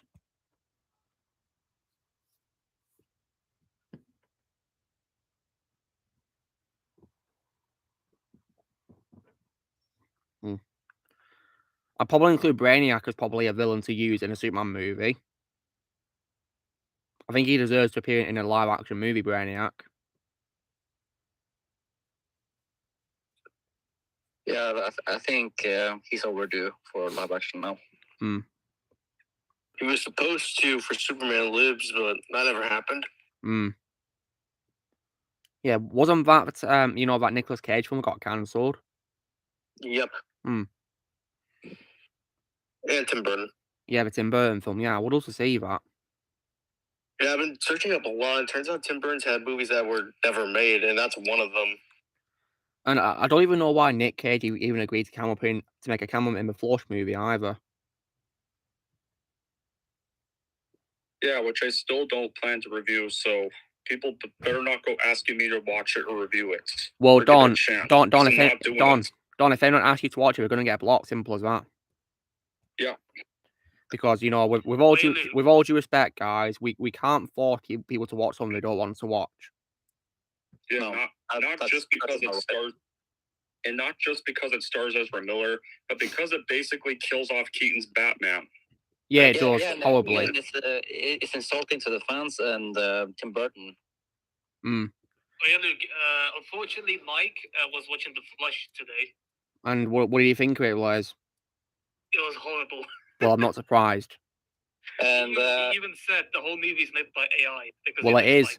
Because I read apparently on Wikipedia, guys, it confirms that the CGI cameos at the end, which are disrespectful to the actors who died, is all due to AI and all that. Yeah, I refuse to watch that because I feel like not only that I'm retired from the DCU, I feel like if I watch it, I'm disrespecting Tim and every actor that's passed away that's made a AI cameo. Yeah, and I think Nick Cage was wasted because they gave him ugly CGI to make him look younger for some reason, and also he doesn't even say anything in the film either.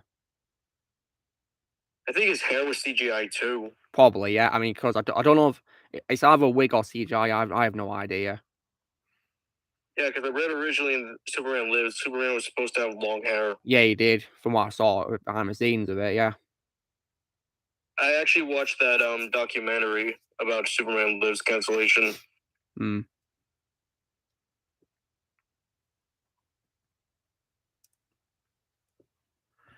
And when it comes to Batman saying his character is about let's get nuts and all that, well, if he was to ask, the character you want to get nuts, then my response to that is Batman Flash is already nuts. Because he's played by a crazy idiot, isn't he? Yeah, my most hated actor ever. An absolute disgrace. And apparently he had the decency to show up to a premiere for some reason, and he looked completely and utterly hideous at a premiere.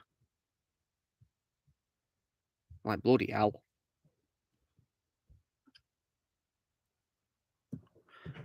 Like, if he had any decency, he wouldn't show up to it. He'd keep well away from it, but nope.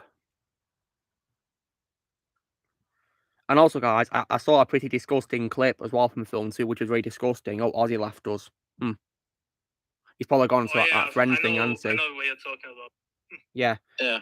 I sent Blaze this, guys, and what I'll say is, but when I sent it to Blaze, what I said about it was what the actual F, basically. That's what I said when I sent the video to Blaze. I think I know exactly what you're referring to. Well, I mean, Shadow, were you thinking of that clip where Flash puts a baby in a microwave? Yes. Yeah, he does that in the film, guys. Can you believe that? That's absolutely disgusting. Just a dumb move right there. Very dumb. Separate art from the artist, yet the artist is putting the art in this movie. Yeah. Just disgusting right there. And it makes me lose all my respect for Andy Muschietti as well. Yeah, there's no way I'm ever watching any more of his movies. Hell no. Not after this. Also, I mean, Ezra in the Flash suit, he looks like he's wearing how do you say it? It's the inappropriate suit, basically. Let's just say he just looks like he's wearing one. I mean, Andy was the director of those new It films. Now, great. Yeah, he directed both those two new films. Yeah, then he did this. Nice. Which is very unfortunate. Yeah, he also directed a horror movie called Mama. Not seeing that. It is a good movie, but if you guys are not going to see it, then I won't blame you. I don't really have interest in watching it, to be completely honest.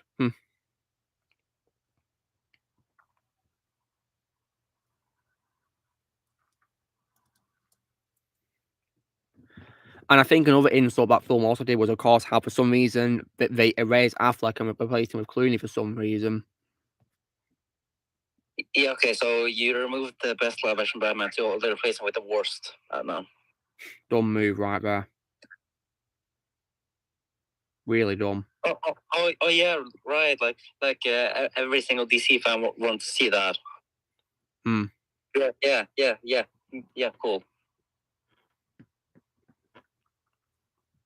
That's fine, Ozzy, no worries.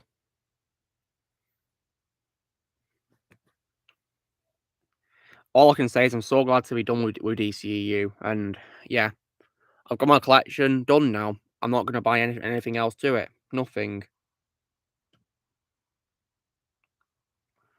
I'm not going to buy Suicide Squad 2016 or Justice League at all. Only thing I'm getting left now is just Fury of the Gods, and then I'm done. Yeah, I got that a couple of weeks ago. Yeah, on Blu-ray, thankfully, and that's my collection done. I still have a long way to go. Well, only MCU films I have left to buy to my collection are just Incredible Hulk, Iron Man 2, the first Doctor Strange, and I don't think I'm forgetting anything else, but that should be about it. Yeah, I have Infinity Saga films apart from Captain Marvel on Blu-ray, thankfully. So I'm pretty much done with that. Wait a minute, and Thor: The Dark World too. Never mind. Those 4 I have left. I'll be rewatching Doctor Strange this week, so yeah, that'll be fun to do. Yep, so far the only Doctor Strange movie the MCU has ever had. Yeah, I'll be rewatching it on Wednesday. That'll be fun. Yeah, I always like to pretend that the 2016 movie is the only Doctor Strange movie in existence. Nothing came after it.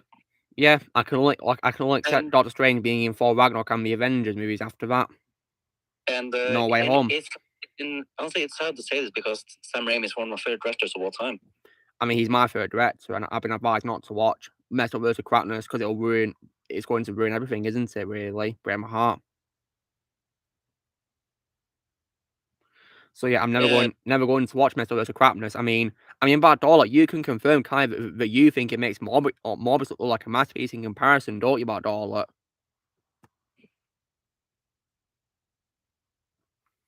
I'm not really saying something because I saw Morbius and I hated it. I mean, I would say that Metaverse of Crackness is slightly better, but that's not saying much.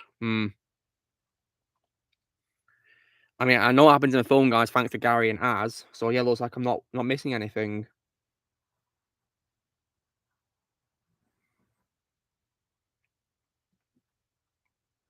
And according to, as well to Drunk 3PO as well, guys, when he reviewed the flush, he said that the people laughed at many parts that shouldn't even be funny as well. Yep, I can say random. Because CGI was CGI was so trash. I mean, I am, however, happy that Ben Affleck enjoyed filming his scenes as Batman for that film, though, because he said he enjoyed it. So I'm happy for Ben. Yeah, even though it wasted his time. Sadly, because he confirmed he's on it for 5 minutes, and then that's it. He gets erased from existence. And now the fans have thanks a lot, fans. Happy? The ones who hated Affleck anyways. Yeah, you got your way. Yeah, you got your wish. I mean, that's why, of course, I don't really like to make wishes, guys, because of that phrase called "Be careful what you wish for." Because sometimes, guys, you can make a wish and you get it granted, and then when you think about it, you wish you didn't make that wish. I think an example of a film, guys, in which you should be careful what you wish for is probably Shrek Forever After. Yeah. And if you want to talk about villains, how about Indiana Jones films? Because the villains of those films, they get what they want, don't they? But then they get defeated by what they want, don't they? Yeah, same case with Uncharted 2. Yeah, with the villain of that, yeah, voiced by Graham McTavish.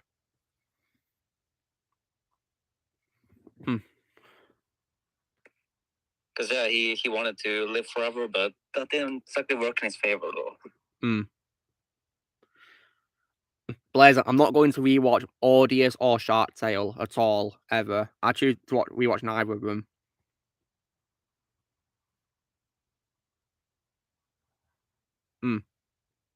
So yeah. But yeah, if he was forced to watch one, which Blazer, I'm not going to watch either of them. If you force me to watch them, then I'll say no. Simple as that. Yeah, simple as that. And of course, as well, when it comes to films that didn't need a sequel, I'll as well be doing a video on why The Transported it did not need a sequel. I'll be filming that tomorrow. Because I love the first one, guys. I was not happy what came after it. The second one is probably the equivalent of Jaws 2, where it has its moments, but it's not that good. And then Transporter 3 is the same response I have to Jaws 3D, which is what the hell. And then Transporter is the same response I have to Jaws Revenge, which is the less said about it, the better. Yeah, thank God I only saw the first one. I think Shadow, because you're dodging a bullet.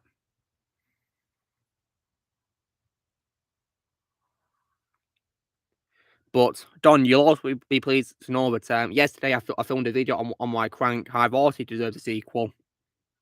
Yes. Like it shocked me that Neville Dean and Taylor didn't do a sequel to that and instead made Ghost Rider Camera of Shakiness instead. Yeah, and Rambaroff is right also about one thing: the Crane films are better exploitation films than the Machete films are. I mean, the Crank films are like over the top fun films, guys, and people might say that they're stupid because of what happens in them, but that's the whole point, isn't it? They're meant to be stupid, and it's funny. And another thing is, it's the closest we'll ever get to something of a Grand Theft Auto film. I mean, Don, when you recommended the films to me, you said you'd like it if you're a GTA fan, and because GTA 4 is my favorite game, I watch the films and I love them. Yeah. And I hope we get a third movie, and I think because Jason's been in lots of action films recently, it's proved that he's still got it, hasn't he? Yeah. Yeah. And also, guys, if we do another live-action Hitman movie based on the games, I think he'd be a perfect casting for Agent 47 in live action. Yeah, he sure would. But unfortunately, though, guys, I'm a bit concerned because of the whole video game live-action movie curse, as it's known. Because many of them have been panned on release for video game films, haven't they? Which are in live action. But yeah, I think now with the Sonic films and Mario, I think video game movies might become the new genre to dominate the decade. We'll have to wait and see, won't we? I mean, hopefully it will be good if they did a live-action Hitman movie again. Because apparently they did some before it, which I didn't hear good things about. I think it was one with Timothy Oliphant and one with Rupert Friendin, I think it is, or something. I don't remember. Rupert something. Yeah, I think I saw one. I think I saw one of those movies. And was it good, Blaze? They were okay, but they make a reference to the games that, like you will see a person playing Hitman on the PS2 there. Oh, that's cool. But I'll give Lincoln a 1 10 out of 10. It's a masterpiece, Lincoln. Back Spielberg's a masterpiece. Let me check who played Agent 47 in the movies, guys. I know Timothy Oliphant played him in one. It's Rupert Friend, yeah, in a film called Hitman Agent 47. Yeah, I can only assume he's better in those movies than Kenobi. Maybe, but unfortunately, the film was panned by critics.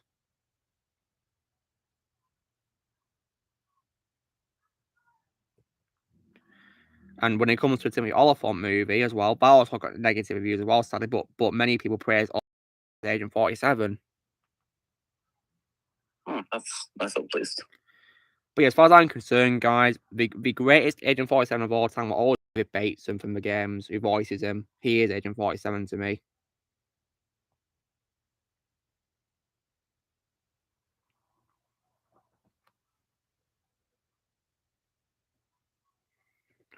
I'm actually surprised that David didn't see him play Agent 47 in live action because Agent 47 is based on his appearance. That is shocking. Would have been it's a bit of an opportunity, really. Could have also been perfect casting. Yeah. Oh yeah, so when it comes to the Hitman games, I think my favorite so far is Blood Money. Hitman Blood Money, Blaze, yeah. I'll be sure to play that on PS3 one day when I get a PS3. Absolution is also a pretty good one.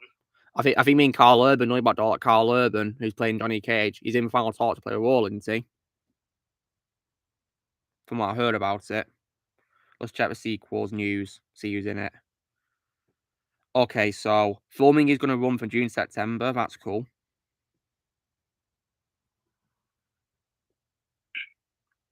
Yeah, I think it's confirmed that he's going to play Johnny Cage, Carl Urban, which is pretty cool.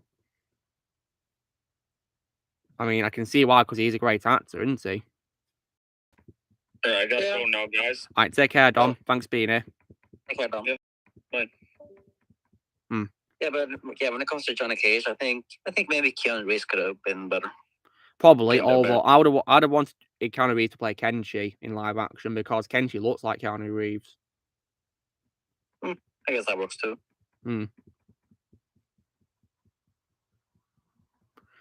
When it comes to Johnny Cage, well, guys, in my opinion, no one will ever play Johnny Cage better than Andrew Bowen. He's my favourite Johnny Cage of all time, Andrew Bowen.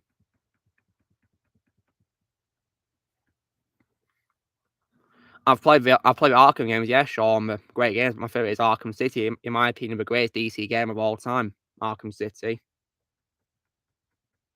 Yeah, as far as I'm concerned, Arkham will also be a trilogy.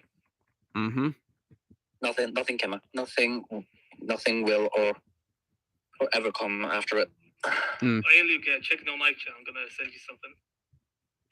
All right, what is it? What is this? Oh, it's my name, Breaking Bad title. That's cool. Oh, yeah. Yeah, this is good. It's pretty clever how we did that.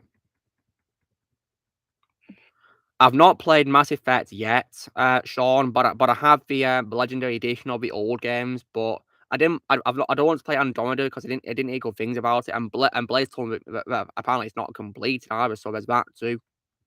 And there's loads of glitches in it. It's a broken game. Yeah, it's broken because they have loads of glitches, don't they, Blaze? Because it's not finished, is it? Yep. And when it comes to Johnny Cage, I'm sure Carl Urban will do a good job, but I don't think anyone in live action can top Lyndon Ashby, in my opinion, when it comes to playing Johnny Cage. He was a perfect casting for Johnny Cage. But as far as I'm concerned, guys, my favourite Johnny Cage of all time will always be Andrew Bowen, and we're hoping to interview him one day as well, because Blaze has messaged him, haven't you, Blaze? Oh, yeah, I did. Yeah, hopefully Andrew will respond if he's not busy, and we can hopefully talk to him one day. That'd be pretty exciting, wouldn't it? Yeah. I especially want to ask him as well, how it felt doing an impression of Keanu Reeves for Matrix Path of Neo game, which he voiced Neo in. Because in my opinion, he does a spot on impression of Keanu Reeves. It's hard to tell it's not Keanu Reeves when you hear his voice in Path of Neo.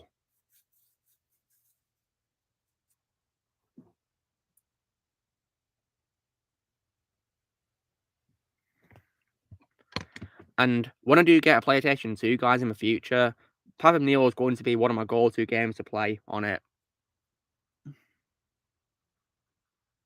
Because that's my favourite Matrix game of all time, and also, in my opinion, a game that's ahead of its time as well. And but I don't know if you heard on that time, I did manage to platinum Sleeping Dogs on PS4 as well last week on Tuesday.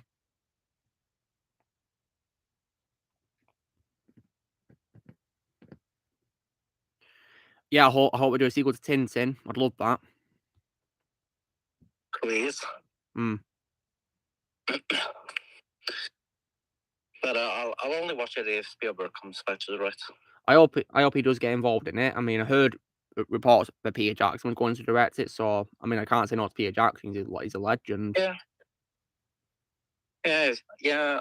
Okay. So if Spielberg or Peter Jackson directs the movie, I'll watch it. But if not, then I think I must skip it.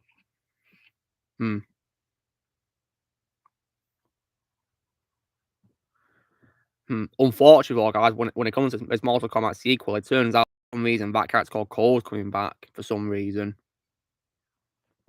And what was the point of Cole? Seriously, he's not even a character from the games. He just didn't appeal to me at all when I watched the first movie. It didn't appeal to me. Kind of also found it a bit annoying. Yeah, it was annoying. That's why it didn't appeal to me. I mean, my favourite part of the 2021 movie was probably Cabal. I thought he was really cool, and I did also like Kung Lao as well. I personally, however, did not like Goro, how he handled Goro, though. In the movie, I thought he was wasted. I think in Ready Player One, he was handled much better, to be honest, in his cameo appearance. Mainly because, guys, he's based on how he appears in MKX, voiced by Vic Chow. Which is pretty cool. Yeah, Vic Chow is voicing Kenshi in MK1. Yeah, he is. I think he's confirmed. He might be voicing Goro too, hopefully. But I am glad they got him back for Kenshi, though, because he's my favourite Kenshi of all time. When I played MKX on PS4, guys, I play as Kenshi a lot, because he's so much fun. Such a cool character. Maybe, but all I'll have to wait and see, won't we? I've not seen Goofy movie, no. Not seen it. Yeah, I've seen Zack Snyder's Watchmen movie. I love it. In my opinion, very underrated DC comics movie. I think it's member DC Comics, I believe. Watchmen, part of that line.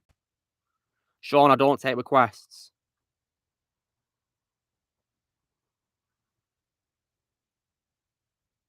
And I'm sure you got the video planned anyways. Well, all I can say is you have to wait and see, but don't ask me to do a video because it's not up to you, it's up to me. Exactly.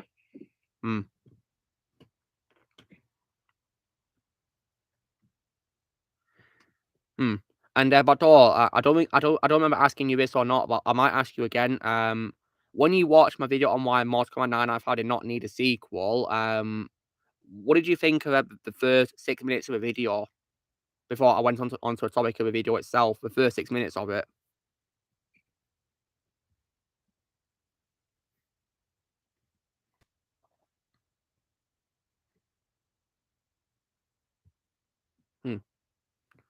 And also, guys, in the future, I'm going to add more reviews for standalone video games to my schedule.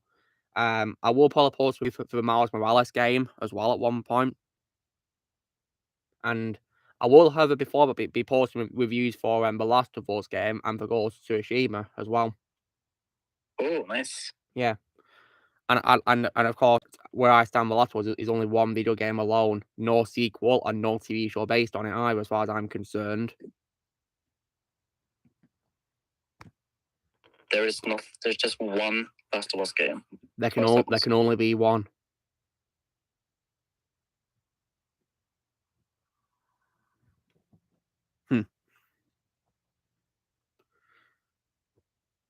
Yeah, it was really cool getting into Mortal Kombat, and I'm glad I did because that's one of my favorite game franchises of all time. Yeah, in my opinion, it doesn't fit at all. I feel like it rips off Tekken if it's in 3D. To be honest, I don't think that works for Mortal Kombat. I think 2D is at its best and is more iconic. To be honest. Not yet, Sean. I've got it on PS4 or Hogwarts Legacy, and I can't wait to dive into it soon. But right now, I'm doing a marathon of Lego video games first. And also, as well, I'll be cycling through Lego and then Yakuza as well, that franchise. Because I have lots of those games to play. And also, Sean, I'll just tell you this. Hogwarts Legacy, in my opinion, is Game of the Year. I can already guess it. It is a Game of the Year, a video game. From what I've seen, it looks like an absolutely beautiful game made with Harry Potter fans in mind, and looks like a lot of fun. Oh yeah, it is. Hmm. I can strongly confirm that. Yeah. And it looks like I'll need to do 4 playthroughs of it in order to platinum it as well, because you need to do like something in each of the houses of Hogwarts. So yeah. Yeah. Yeah. So I read about that apparently. So I'll have to do 4 playthroughs as each member of the Hogwarts houses. Yeah, I think I'll do that. So. Yeah. Yeah, I can see what you mean, Sean. I mean, Just Cause 2, in my opinion, is an example of a game that's ahead of its time. I absolutely love Just Cause 2.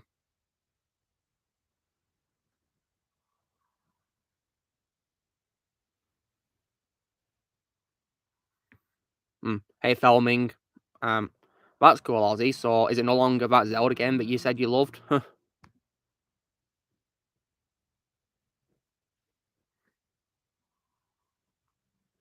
What's TOTK? What's that game?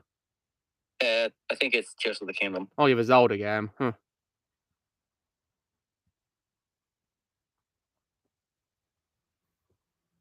And as well, guys, this week I'll also be filming my ranking of the Halo games as well, which will be fun.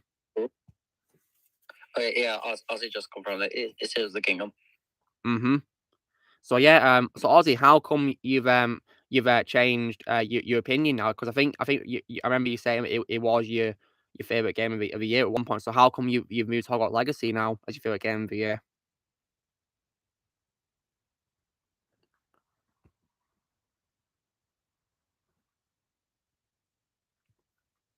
Well, Sean, I'm not a fan of Just Cause 4, but unfortunately, it does have sequel rating at the end. Unfortunately, it says another 5th game, but personally, I couldn't really care less because I didn't like Just Cause 4. I'm not a fan of it. I think it's very disappointing compared to the first 3 games.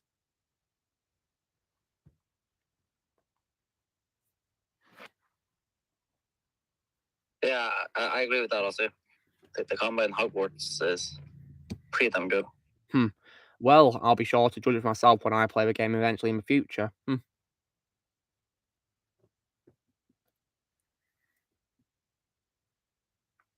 also, Hogwarts Legacy makes school fun. Makes school fun, does it? Wow. Yeah, it actually does. That's definitely saying something because I hated school when I was young. I mean, I guess you could say that Hogwarts is pretty much the kind of school you just wish you could have gone to. I wish I could have gone to Hogwarts, yeah. Would have been a way better school experience than the school I had. Yep. So that for me too. Yeah. Because I hated school as well. Yeah, sorry to hear that. Yeah, rest in peace to Raul Julia. Yeah, great actor. Rest in peace to him. Yeah, it's true. He did that film for his children because his children were fans of Street Fighter, and he did it for them so they could watch him in it. Yeah. Unfortunately, while making my film, he had cancer, which was very sad. It was killing him. So yeah, how sad.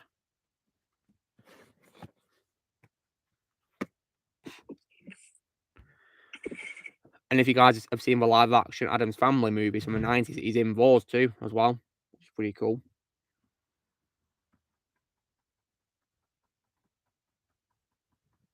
Yeah, I'd love to escape from school, but I really would love to.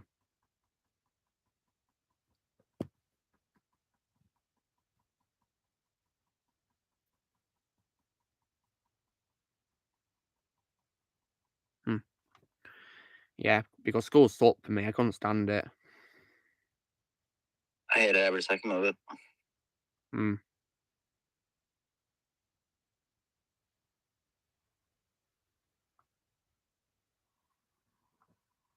Blaze is messing around with that Breaking Bad thing as well. That's cool.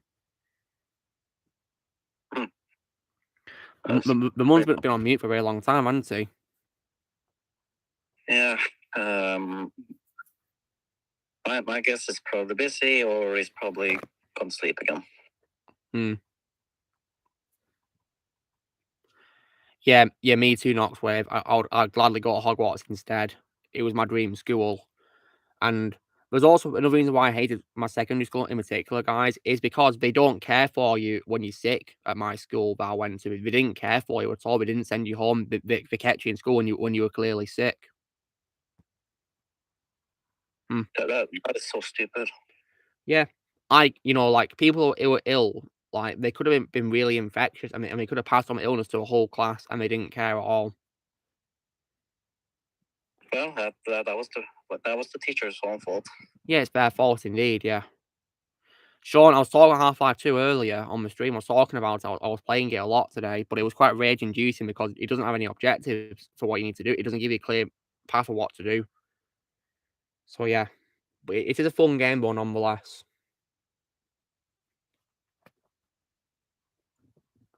Yeah, that's unfortunately true, Knoxwave. Very true, sadly. But that's fine, but Dollar. No worries. Take all time you need. There's no rush.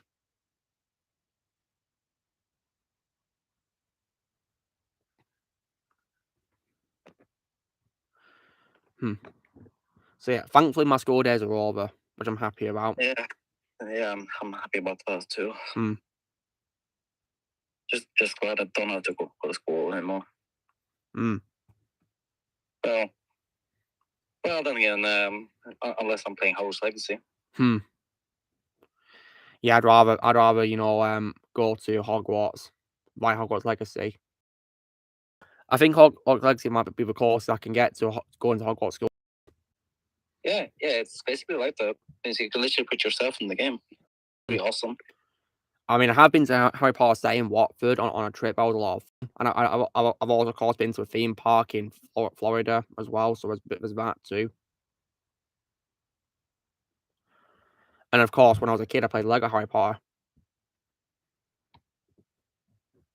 And man, I love that. I love that game. But I was only able to play years 5 to 7 though. You didn't play years 1 to 4? Oh wow. No, not played 1 to 4 yet. Yeah, 1 to 4 is good. But thankfully, they're on PS4. Yeah, they're both on PS4 and the Harry Potter collection, which is brilliant.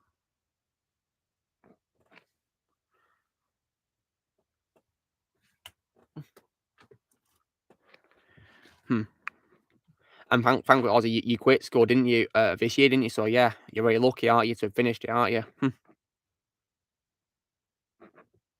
Yeah. So, but, Ozzy graduated. Yeah, nice one, Ozzy.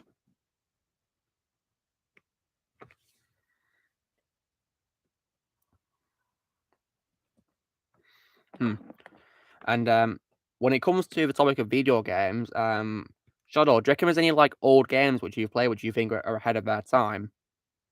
Oh man, there's fun. Let's see. I mean, I guess I could say New Super Mario Brothers Wii. I guess so, yeah. But I think Mario games hold up because they're like cartoon games, aren't they? Yeah, and I would also say Super Mario Galaxy. I think maybe any Mario game that's could release which are quite old, they can hold up because they're like cartoons, aren't they?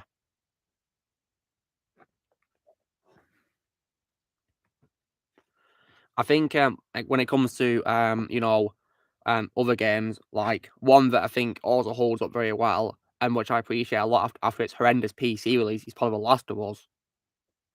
Yeah. Like, it really shocks me how a PlayStation 3 version of that game, you know, looks so much better than a recent PC port of it. It's shocking and very appalling. Like, it really shocks me how, you know, PC ports of games can be absolutely terrible. It's just shocking. I think when it comes to PC games, guys, I think the ones which work best are probably like PC exclusive games, which are, you know, made for PC only. Yep, I agree. Like one example, of course, being Warhammer, because that obviously began as a PC franchise, yeah, and that's popular to this day.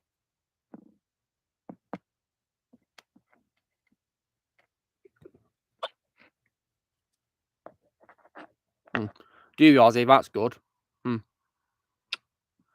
think I played Lego Star Wars on PC. That was really fun to play.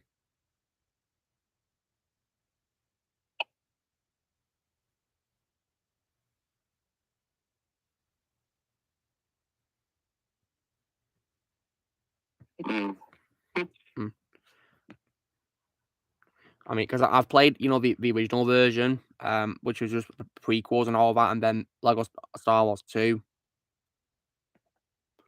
Then I got Lego Complete Saga on Xbox 360, which was pretty cool.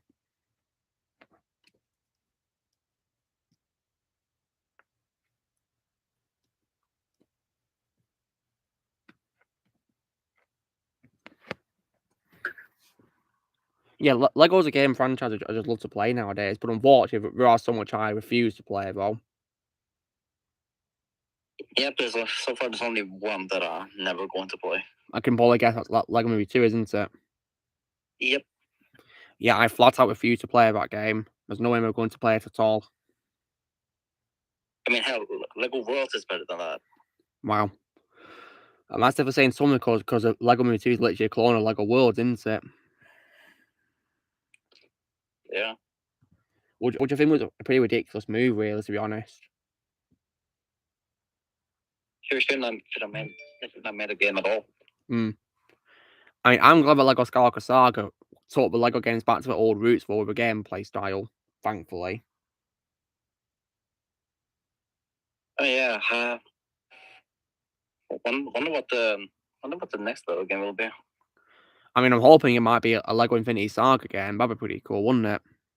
Oh please, give us Infinity Saga. Yeah, I see the one's battle was nice. Blaze? He's on mute. Send me? Oh, is it? Yeah. Okay. Yeah.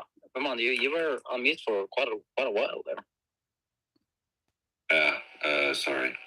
I was gone because there were people, neighbors who were playing some music, and I just wanted to wait till they stop because I don't want to give you copyright. Understandable. So instead, I just wanted to go downstairs and take a shower. Oh, that's fine. No worries. Yeah. So, however, guys, because we're doing new Lego Indiana Jones sets, it's making me think they might do a Lego Indiana Jones game again. I think they might. Probably based on all 5 movies, unfortunately. Well, if the next Lego game does end up being Indiana Jones, I'm only gonna play the trilogy and maybe the fourth. Maybe the fourth. I'll probably stick to a trilogy. As far as I'm concerned, there's only 3 Indiana Jones movies. Just 3. Yeah, it is.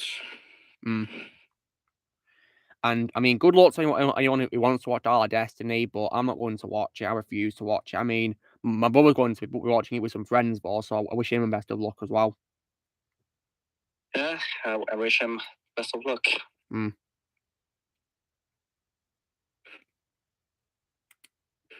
it's next week, sadly. Oof. Unfortunately, yeah.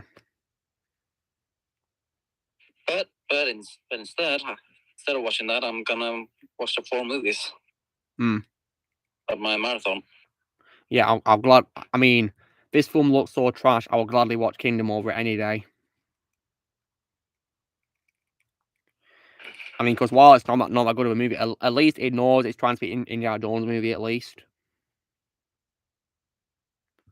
And at least it thankfully focuses on Indy, doesn't it? Not on an annoying female character, doesn't it? Yep. At least it knows that Indy is the main character. Mm-hmm. Yeah, I know. Yeah, shut up. If you're wondering why in the trailer the CGI for Indiana Jones riding on a horse looks horrible, it's because Harrison Ford didn't even do that stunt according to behind the scenes of it. It's his face CGI'd onto a stunt double who doesn't even look like Harrison Ford at all facially.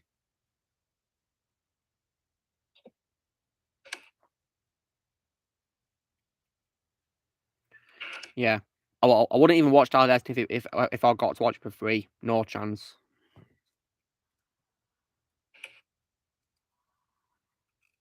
I mean, the name itself threw me off immediately. So it's just so bad. Like this is supposed to be the last Indiana Jones movie with Harrison Ford as Indy, right? So why call it that of all names? That is one of the stupidest movie titles I've ever heard in my life. Makes no sense either.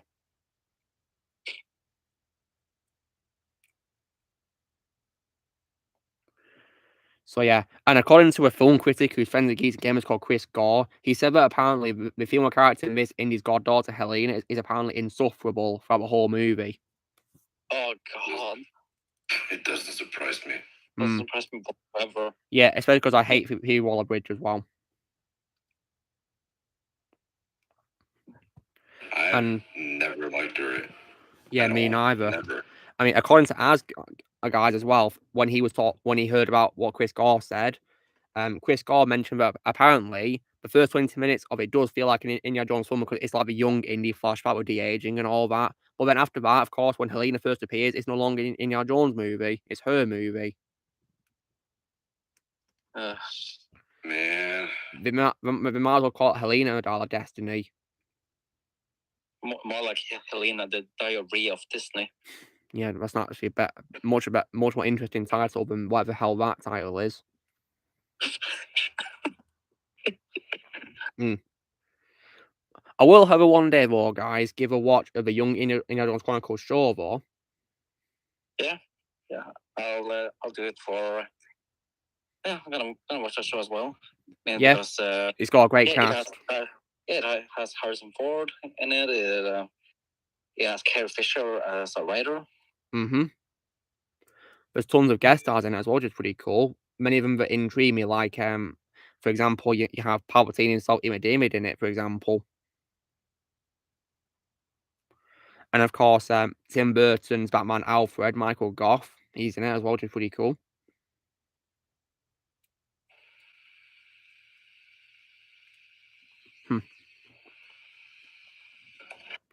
So yeah, You want to see it? Yeah. Yeah. When it comes to film composers, guys, right? I can probably guess that many of you will pick John Williams as your favorite composer, won't you? Of course. I mean, who would you guys regard as your second favorite composer behind him? Well, I think I would say Hans Zimmer. Yeah, Hans Zimmer's fabulous, isn't he? Really. And third is Danny Elfman. Yeah, I love Danny Elfman, phenomenal composer. I mean, obviously, I love Danny Elfman because he composed music for my favorite movie. So yeah, and I especially as well love his music for Tim Burton's films as well that he did because I think he's probably Tim Burton's most frequent collaborator, isn't he? Oh yes. Yeah, and so I just love his music he does for Tim Burton, and even though I'm not a fan of a Hawk Tarzan for either movie, I think his music for that's good as well. Yeah, I guess that's one of the another saving grace. Yeah. Sadly, though, guys, I think his worst score for me is probably Justice League score. I hated that musical score. Like that wasn't anything new. That was just the reusing of his old John Williams and his Batman and score. And that just didn't work for those characters at all. It just felt out of place, to be honest. Like, the Snyderverse is supposed to be dark, isn't it? And that musical score felt so light-hearted, didn't it? And that didn't work at all for me. When it comes to other great composers as well, guys, I do also as well love Ennio Morricone as well. Yeah, he's great. My first score by him is his iconic theme for Good, Bad and the Ugly. Same here. Just love that tune. I do also love another track he composed for that film as well. I don't remember what it's actually called though. And sadly, though, guys, my least first score by him is for probably one of the worst horror films of all time I've seen, which is The Exorcist 2. Because he unfortunately doing music for that.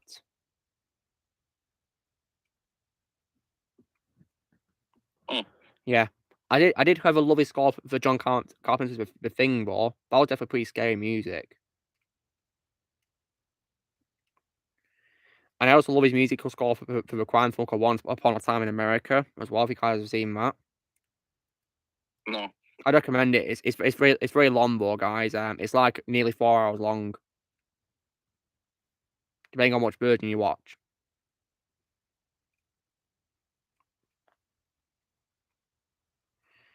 And also as well, when it comes to Ennio as well, I definitely think he deserved his Oscar that he won for composing for Hateful Eight as well. In my opinion, it was about time, to be honest. About time. I mean, I think he should have won it for Good, Bad and the Ugly. Yeah, I think he was snubbed to be Oscar for that movie. Hell, he should have won it for a Fistful of Dollars too. I think he should have won it for the whole trilogy, to be honest. Because his score for the whole trilogy was phenomenal.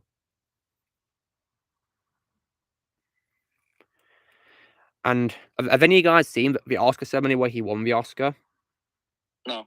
I'd recommend it. It is very nice as well, because when he gets announced as a winner, before he gets up to get the Oscar, he hugs John Williams. Aww. Yeah, they start together and they hug, and then he goes on to get the Oscar, and he gives a speech saying thank you. And but as you guys may probably have guessed, he unfortunately spoke little to no English, so yeah, he spoke in Italian. That's okay. Yeah, because he never bothered to learn English in his life, because he lived his whole life in Italy. And when he turned 90, he said in an interview that he felt he was way too old to learn English. And I understand totally. And knowing what Hollywood is like nowadays, I think he did the right thing living in Italy. He never wanted to live in Hollywood, despite being offered a villa there. I think he did the right thing living in Italy.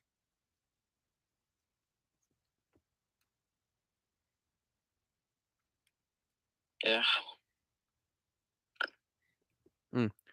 I mean, Italy is a beautiful country after all.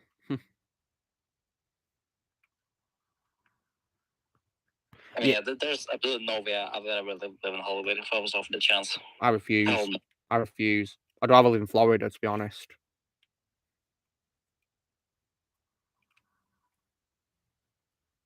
Or I would just continue living here in Norway. Yeah, do that, Shadow. Yeah, Norway's a beautiful country as well.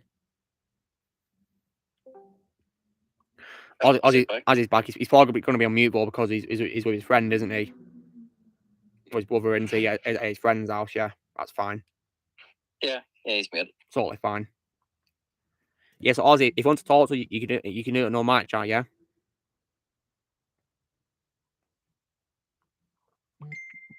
What's Blaze found now? What's this? Oh, you found Travis Blaze. Please, you've got to invite Travis Blaze, please. Please add Travis Willingham. That's going to be exciting. Although we have to understand that Travis is busy, because he's a family man, guy. He's married to Laura Bailey, and we got a son, so he's probably really busy with that, isn't he? Well, speaking of which, we should get Laura Bailey onto the stream. Yeah, we could probably interview both of them, couldn't we, as a couple, couldn't we? Yeah. That'd be amazing, wouldn't it? That's fine, Ozzy, no worries. As you probably heard while you were muted, Ozzy, we were talking about composers, and yeah. That video was so nice, wasn't it? Of Ennio winning the Oscar, wasn't it?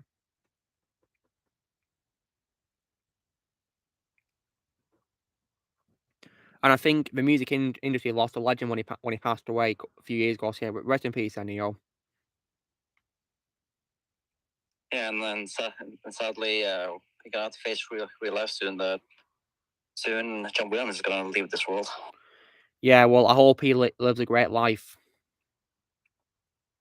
I mean, he's already had a fantastic life of 91 years, so yeah, I wish him all the very best. Daniel's back, nice. Hello, guys. How's it going? Great, we just talked about composers, Daniel, music composers. Oh, that's nice. So I have a bit of a story I would like to tell you. Yeah, go on, man. Yeah.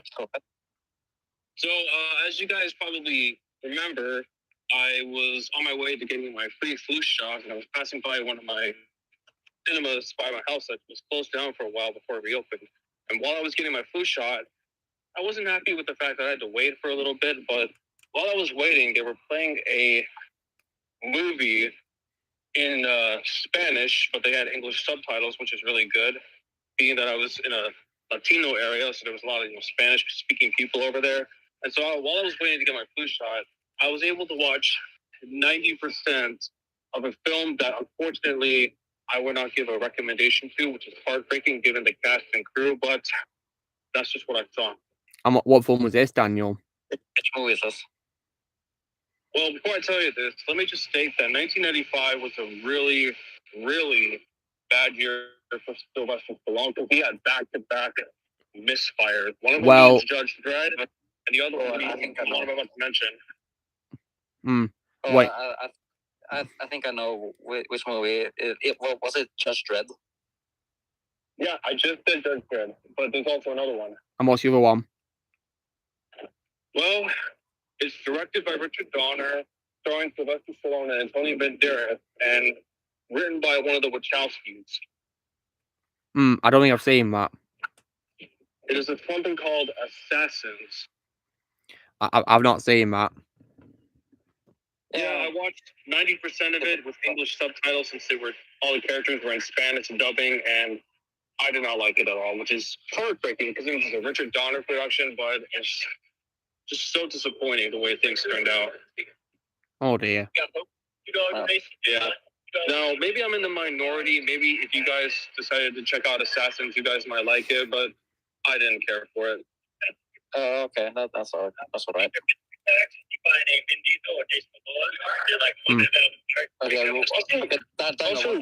Background. I can hear people in the background talking about Vin Diesel.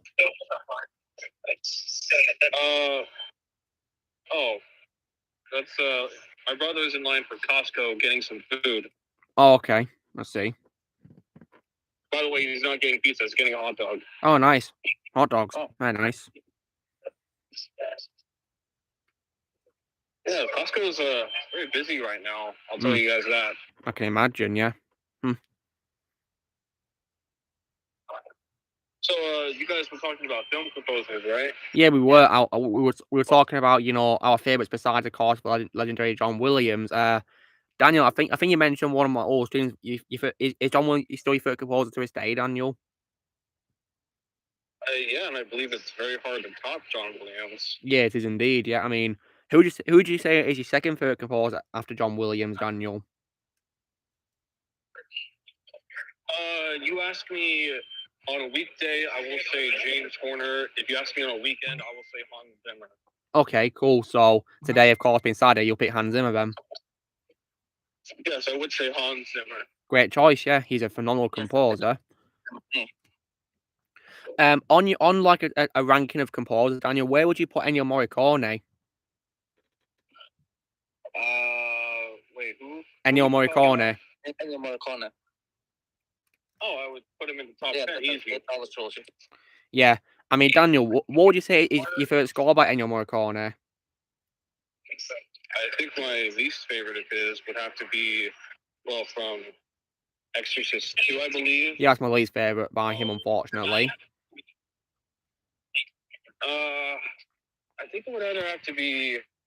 Did he do the music from Escape from New York? Well, if he did, then that would be my favorite. But right now, I would either say of the Spaghetti trilogy, Clint Eastwood westerns, I would say Fistful of Dollars. Yeah, his music for that trilogy was absolutely phenomenal and very iconic. Yep. And I think he should have won the Oscar for that score, to be honest, as well. Should have. Hey, Yeah. Luke, I have a question for you. Go on, man. Have you ever been in a situation where when you first watch a movie, you actually really like it, but then you watch a movie that is clearly taking inspiration from, and therefore you like the movie less? I'm not sure really, actually, because I have seen films which take inspiration from older films, and I still like the old film for what it is to this day. Really, to be honest, I think it depends on what film, though. All right. I know you watched this little Guy Pearce thing called Lockout, which actually has a pretty well. It's since been forgotten about, but at the time it was a pretty big deal because Lockout was heavily criticized by both audience members as well as people of Hollywood for blatantly ripping off John Carpenter's Escape from New York. As a matter of fact, John Carpenter sued everyone who worked on Lockout for blatantly ripping off his movie. I see. Well, I've not seen this So- original film that Lockout takes some inspiration from yet. I would definitely recommend it. Okay, I'll see if I can watch it then. Yeah, nice one. And it's also amazing what a film can do with just $2 million budget as opposed to Lockout, which has like over $100 million budget, maybe. Yeah, pretty impressive, really. I mean, many films can do so well, even with a very small budget. Well, I guess another example of that, even though you haven't seen it, at least in my opinion, would have to be John Carpenter's Vampires. I assume it has a low budget, does it? Yeah, very low budget. It's a modern day Western, except with vampires, directed by John Carpenter with James Woods. Fantastic. I think one example for me of like a low budget film that I think is brilliant was probably Evil Dead movies, the old ones. Yeah. All right. Looks like I need to go inside, but there's no cell service. I'll be back in like 5 minutes when I have cell service, okay? All right, see you in a bit, Daniel. Yeah, but Yeah, James Horner was, in my opinion, an amazing composer. Rest in peace to him. yeah. Yeah, it's very sad that he died so young. Yeah, we lost him too soon. Way too soon. Yeah.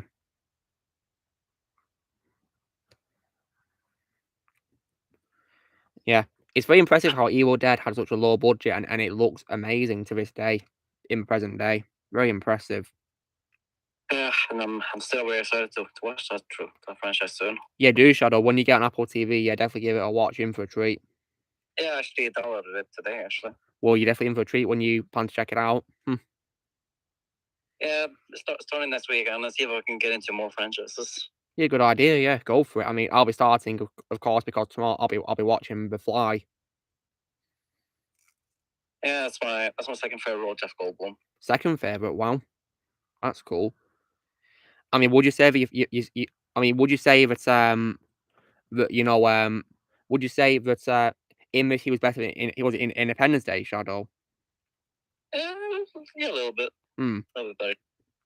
But Independence Day is still my favorite role of this, though. Yeah, my favorite role of his always will be Ian Malcolm. Oh, always. Nothing can top that. Yeah, life finds a way. And fourth favorite role, easily Grandmaster. I mean, so far, when it comes to my favorite role of Jeff Goldblum, I mean, after, of course, Ian Malcolm and David Levinson's Independence Day 1, first movie, I ignore the sequel a lot. I also love him a lot as Deputy Kovacs in Grand Budapest Hotel as well. Oh, yeah, it was pretty good in that. Yeah, quite a unique role of his, I might add, too, yeah.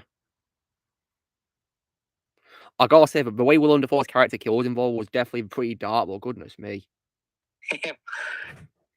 Yeah, my dad said the same thing when we watched it. Yeah.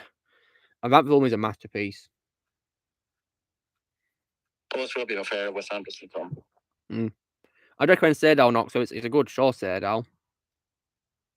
Thankfully, a lot better than what Amazon have done with other things, like, of course, The Boys and Rings of Wilderness, thankfully. I mean, I have no doubt that if I was to watch that show, I'd probably regard it as the worst show I've ever seen within seconds of watching it, probably.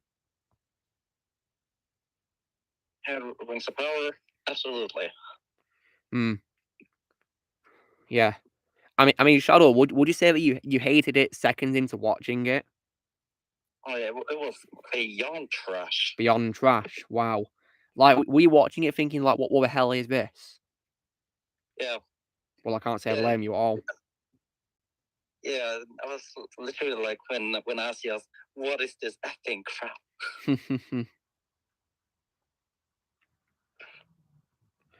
Of course, I can say the real thing because we're still on stream. Yeah, we've got like 40 minutes left of it, so yeah.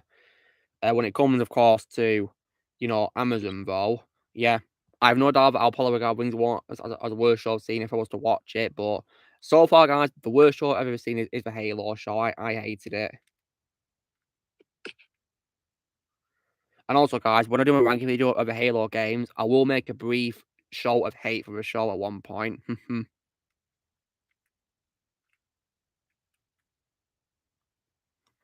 But yeah, ranking will be just for games, though, guys. Like Uncharted one was, and it will include just a brief mention of the live action show, just a brief mention of it, like I did for the movie of Uncharted.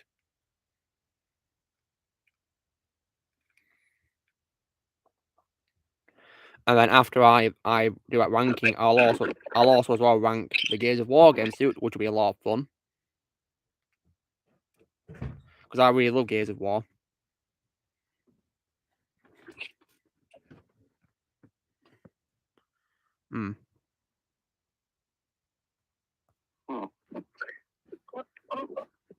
Yeah, do you do that, Ozzy? Yeah, you play the games and then update your comment when you played them, yeah? You are definitely in for a treat when you play Uncharted 4. That game is an absolute masterpiece. That game is, oh man. Let's just say it's a very, very fun roller coaster ride. Let's just say that. Literally, yeah. And it's very cinematic as well. It feels like a movie as well. And the graphics are out of this world. Very realistic. And you'll definitely love the ending. Yeah. Unlike many games, which of course, you know, like end with like an open note for more to come, Uncharted 4 gives it a beautiful ending to a story. Beautiful.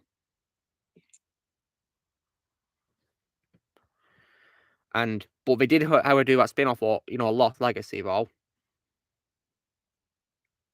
Yeah. I mean, that's a good choice, though. Like, Michael Chiklis is a great actor, and he does look the part for Kingpin, of course. But yeah, Vincent D'Onofrio, in my opinion, can't be top for Kingpin in live action, though. Yeah, Vincent's a legend when it comes to playing Kingpin. Legend. But thankfully, guys, I'm not going to watch Hawkeye's show to see him get ruined. Oh, don't worry, I've already done it for you. Yeah, and you've said bad things about it, haven't you, Shadow? That happened. Yeah, I hated them in the show. Yeah. Even Jay was disappointed because he only watched the episode of the show just to see him come back. That was it. And he hated how he handled Kingpin, sadly. Yeah, they made him into a wimp. Just say that. Terrible. Right there, that's not Kingpin at all. He's not a coward. He's Kingpin, for crying out loud. That should tell you who he is. I mean, when you hear the name of a character, guys, it should tell you what the behavior is like from their name, shouldn't you? Mm-hmm. And I was actually excited to see him return. Yeah, I was too. But when I heard about the bad things that happened, I wasn't happy. I mean, an example of a character who you know who he is because of their name is, of course, Batman. It's like if someone was to ask me why is Batman not a coward, my answer is because he's Batman. That's an easy answer. Yeah, right there. And Daniel's back with us. Yeah, welcome back, Daniel. So my brother got his food from Costco, and now that's nice, Daniel. Since I'm now 21 years old, my brother has his driver's permit. That's He's nice. now able to drive. But right now, I'm chilling in the backseat while my brother's driving to my buddy Colin's place. And the reason why we're going to my buddy's Colin's place is because Colin has never seen any of the Indiana Jones movies. Oh, wow. He's only seen the 2 episodes of South Park that make fun of Indiana Jones. And so when he texted me a couple days ago saying, "Hey, Daniel, I've never seen Indiana Jones, but my best friend wants to see Dial of Destiny. Can you show me the first 4 movies, please?" I'm like, "Yeah, sure, Colin." And so I already showed him Temple of Doom. I've already shown him Raiders. I'm going over to his house right now to show him Last Crusade. Very nice. Hope he enjoys it. Yeah, and a point of reference, Colin gave Temple of Doom a 7, and he gave Raiders an 8. Oh, I see. Okay. Oh. And by the way, he also showed me the 2 episodes of South Park from Indiana Jones. All right, that's cool. Have you guys seen it? I don't remember seeing Indiana Jones one, Daniel. Is it? I'm not sure, but is it the one where they portray Steven and George as you know what they do? Yes, Shadow. They do indie. Yes, Shadow. Yeah. They're not seeing those. Seeing those episodes. And that's only one of the episodes. The other one is both George and Spielberg saturating Indiana Jones, making it, I don't know, desaturating it, meaning that they're trimming away some of the hard edges and making it soft. Let's see. I'll tell you guys what it is on the actor stream since it's way too R-rated. I can imagine it. I mean, it's South Park after all, isn't it? Yeah. And by the way, Luke, I also would like to tell you something. Yeah, go on. Now, this is coming from the perspective of an American, and so maybe I'm alone on an island on this, but I was watching your very excellent video from today on a particular movie that didn't need a sequel. Wait, which film were you talking about that didn't need a sequel? No, I was talking about a film that did need a sequel. And Hancock, yeah, with Will Smith. Yeah, now, keep in mind and understand where I'm coming from. When I was growing up, there were certain words that I was told I could not say until I reached a certain age, and one of them was Hancock. Why, you might ask? Well, ever since I was a little kid, I was instructed by my parents that was basically just another way of saying a person's penis, and so therefore I was restricted from saying that word ever, and so therefore, since the stream is known for being family friendly, every single time I think of the word, Hancock, I have to remind myself, for the most part, when I was growing up, that was a word I couldn't say like a lot of other things because of its, I understand. Well, meaning of a person's penis, but I guess not necessarily for the movie though, right? I guess so, yeah. I mean, I can understand where you're coming from, yeah. Yeah. So I have no problem with saying Hancock on streams or whatnot, referring to the the Will Smith movie, but at the same time, I don't know. It's just one of those words that I don't know. Just I have a hard time saying it around children. You know what I mean? I mean, yeah, I understand where you're coming from. It's a bit twisted, isn't it? It is very twisted. I believe it's actually written by the man himself, Vince Gilligan. Yeah, Hancock is an underrated movie. I'd recommend if you guys have not seen it. Yeah, it is underrated. And it further shows that Jason Bateman is once again another fantastic character actor. Yeah, he is a great actor. Alright, looks like my brother needs some help driving, so I gotta jump off, okay? Alright, no worries, Daniel. I think you guys ever seen that Netflix show with Jason in called Ozark? Because I might pull it out one day. Have you guys ever seen it? I've heard of it. I mean, I might watch that one day, see what he's like in that, because I heard good things about it. Yeah, I might watch it. Yeah, Doc Ock is the man when it comes to Spider-Man, but and Marvel villains in general. Yeah, Doc Ock's a legend.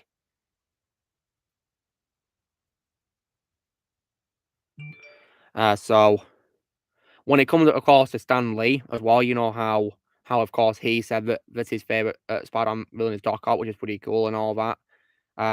Shadow, how do you react when you watch my Mark MCU reviews and there's a mention of Stan Lee in each one of them when I talk about him for a bit?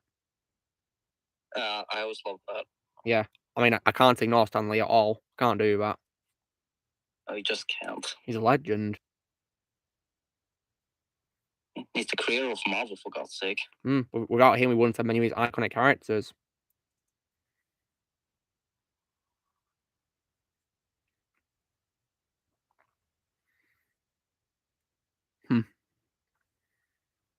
And so yeah, today I also managed to see the oldest movie I've ever seen in my life so far. Yeah, wasn't that Nosferatu, was it? Yeah, great film. Masterpiece. I might definitely watch it one day, yeah. I mean, Shadow, would you say it holds up to its day despite being over 100 years old? Oh, yeah. I'll definitely give it a watch then, yeah. And honestly, it does things a lot better than films nowadays. Well, I'll be sure to give it a watch one day, yeah. When they rely heavily on CGI. But this movie, on the other hand, just had practical effects. Yeah, I can imagine because it's really old, of course, and it's also silent, isn't it, as well? Yeah, silent movie. Yeah. I'm familiar with silent films due to Laurel and Hardy, so I'm familiar with silent films.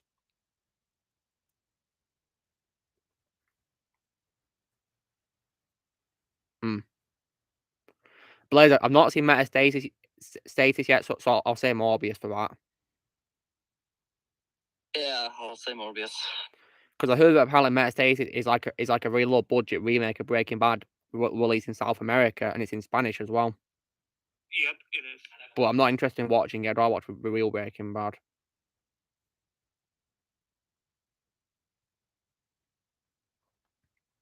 There's no way in hell I'm ever watching Metastasis. I don't see why I should watch it. I mean, I get that Vince Gilligan praised it, but I'm not interested in watching it. I don't see why I should at all, to be honest.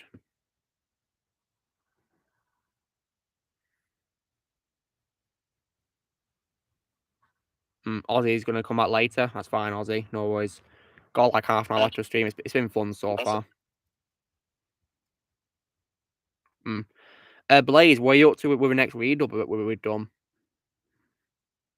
Well, since I'm now in night shift, I think we're going to finally make one.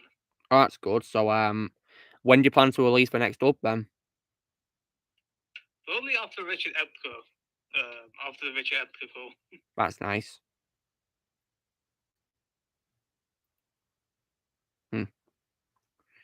And when it comes to celebrities as well, it's also pretty cool as well how as well today, of course, is the birthday of Robocop himself, Peter Weller. Dead or alive, you're coming with me. I'd love to meet Peter Weller one day at a convention. I'd love to do that. It's really cool how Don met him at a convention. That's so awesome. I love he got to meet Peter Weller. I'm so jealous. Yeah. Like, if I was to meet Peter Weller, guys, I'd ask him to sign my my director's cut of the first movie, which I have on my desk.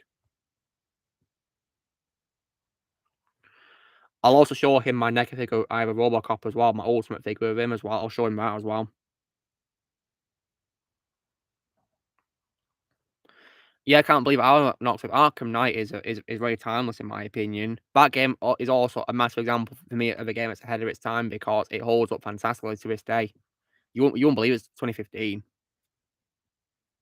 I thought it was for a second. I thought it was a 2020 game. I mean, I can see why it looks fantastic to this day.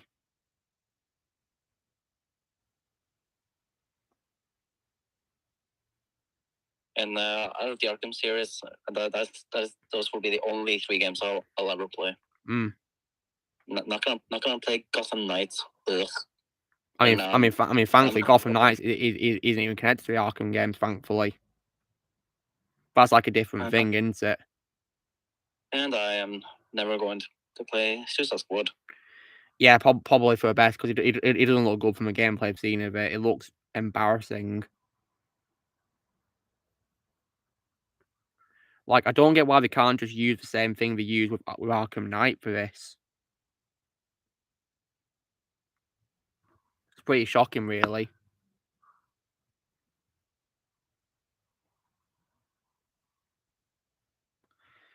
And when it comes to horror films, Shadow, do you plan to watch Renfield soon? Yeah, I'd recommend it. It's a pretty great horror movie.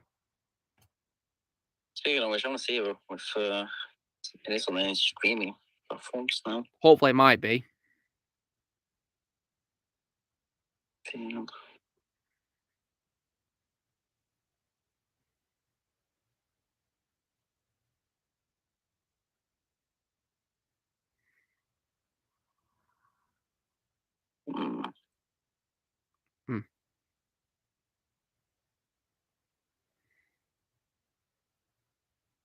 it's on Apple TV. Nice one. It's a good movie. But it only says I'm gonna have to pre-order it. Pre-order, oh dear. But I'm gonna have to wait a little while longer. Yeah, Arkham games are going to Switch, aren't they? But I'm a little bit worried though, because what if they're not going to be good on the Switch? Because sometimes games which get ported to Switch don't really go very, very well, do they?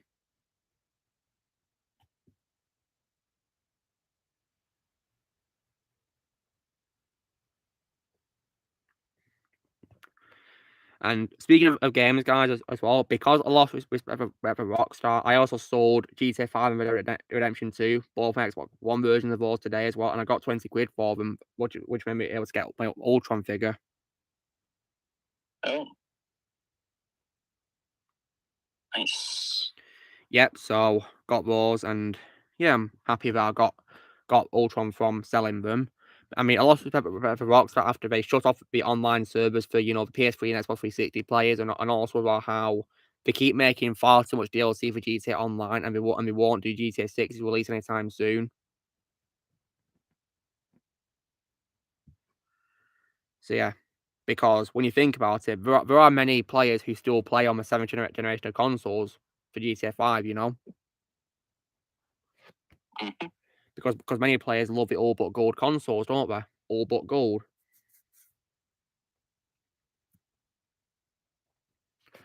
I think another example of like a game that's ahead of its time when it comes to Lego territories is probably Lego Star Wars 3, Clone Wars.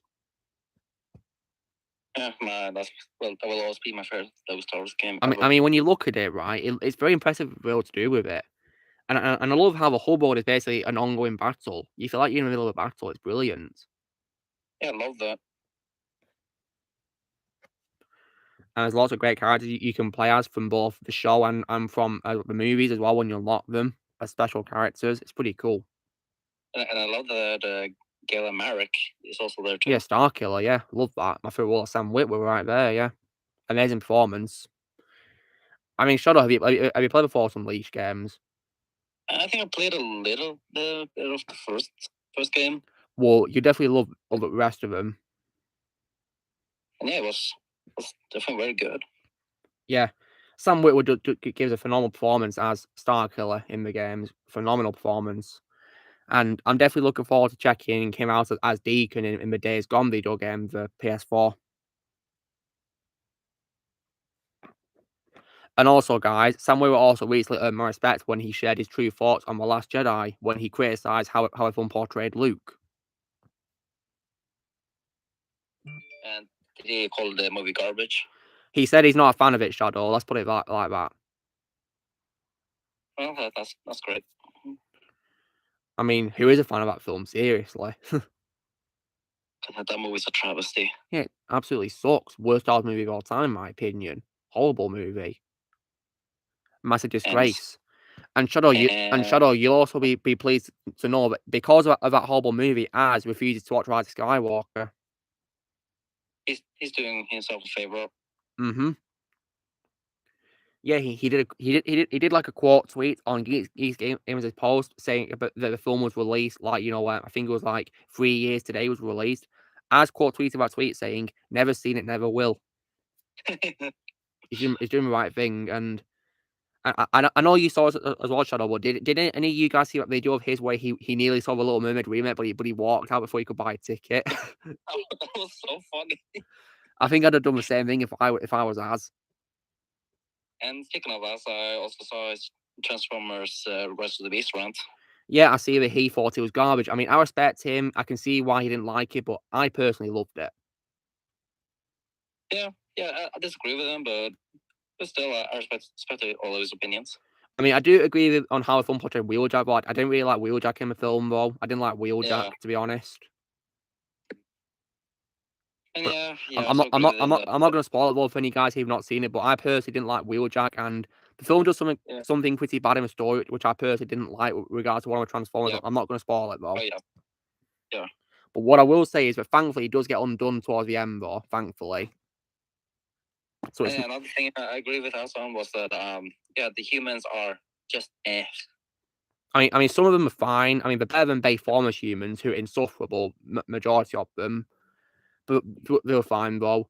I mean, my favourite humans, of course, are Charlie and Agent Burns.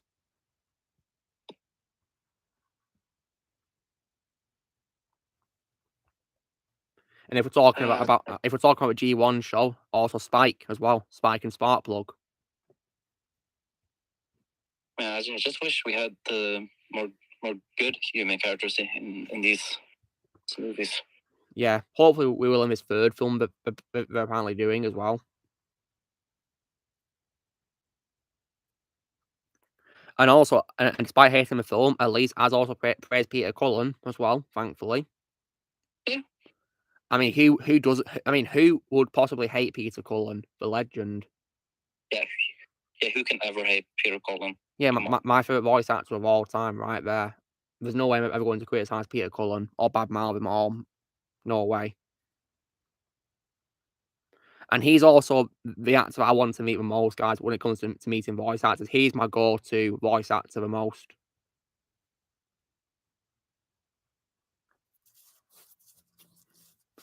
Because he's just amazing, Peter Cullen. Well, absolute legend. I'm hoping you'll be lucky someday. And I hope so. him. If he comes to the UK, I'll be on the first train to wherever he's going to for a convention.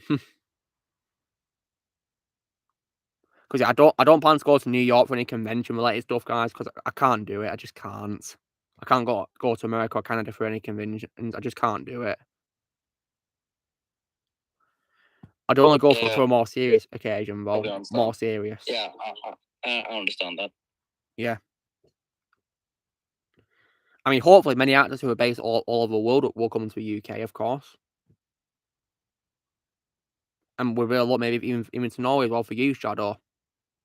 Oh, man, I hope so. I mean, the ones I want to meet the most is, of course, Chris Pratt and James Earl Jones. Yeah. I mean, James Earl Jones, unfortunately, probably won't be able to make it to Norway due to his age, which I totally understand. But with a bit of luck, Shadow, if you go to New York, you might meet him there because he lives there. And also Shadow, have you seen that video of James Earl Jones reacting to that theatre being named after him, where he goes to the unveiling of it? No, I'm not. Well, I'll put it in a normal chat for you. It's actually really amazing to see James Earl Jones, a recent video of him. James Earl Jones Theatre. And yeah, it was very nice of Fred to say that he would like to send James Earl Jones over to our stream. Indeed, yeah. It's so nice of him. Yeah, Fred Tarshaw is a legend, and I definitely think that Fred would be a great substitute for Darth Vader's voice in the future because he's a big fan of James Earl Jones, as he said. So I think he's the right man for a job. So there you go, Shadow. The video's on my chat for you. Yeah, I just saw it. Yeah. So yeah, this just makes Disney even more stupid. Mm-hmm. I mean, you have Fred Tarshaw right there. Yeah, a guy who's a big fan of James Earl Jones, and he's willing to voice Darth Vader a lot, but you won't get him to play Vader. Ridiculous. You're just gonna get AI. Yeah, and in my opinion, AI is not a good idea. Not a good idea at all. Yeah, you use AI that barely even sounds like Vader. And Alexander also pointed this out to me, but when Darth Vader says he serves only Palpatine in his final scene in Kenobi, he pronounces master wrong. Because when Darth Vader says master in the franchise, guys, he pronounces it as master. Whereas in Kenobi he says master. Like that's not how Darth Vader says it all. You should pronounce it correctly if you're going to be Darth Vader.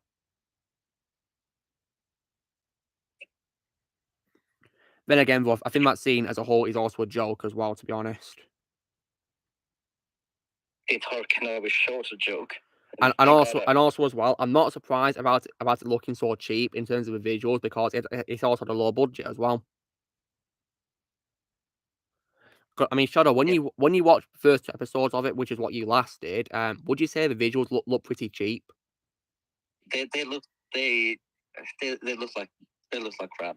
I mean, did it literally look like a cheap Star Wars low budget show that paid all its money on Ewan McGregor? Oh yeah. and spent little money on other things, just waste it on Ewan McGregor bringing him back. And yeah, I also hated how they made Obi-Wan into an absolute idiot. Yeah, a coward. Yeah, who ran away from Vader rather than be brave and confront him. Yeah, not only that, but in like episode 3, there was like this scene with like a laser fence, and he tried to figure out how to shut it off, but like what? But like he can just walk around it. Yeah, it's really hard to do. I cringed so hard when I saw that. Yeah. I know what happens as well, Shadow, because I watched Az and Jane Theory's reviews of it, and I can see why they hated it. Like, I don't think any effort was put into that show at all. I think it's a disgrace to a Star Wars franchise. I mean, I relied on a guy called Script Trooper. Oh, yeah, Script Trooper. And did he criticise the show too, Shadow? Yeah, he hated it. Can't say blame him.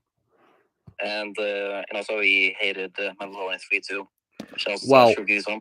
Thankfully, I refused to watch that. But then again, though, he also does hate Mandalorian in general. Well, the whole thing? Oh, wow. Yeah. Yeah, but yeah, I'm okay with that.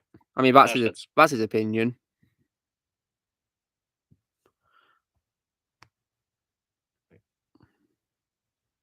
Yeah, Blaze, that's James Earl Jones, yeah, right there. Of the unveiling of his theatre called the James Earl Jones Theatre in New York. Oh, wow.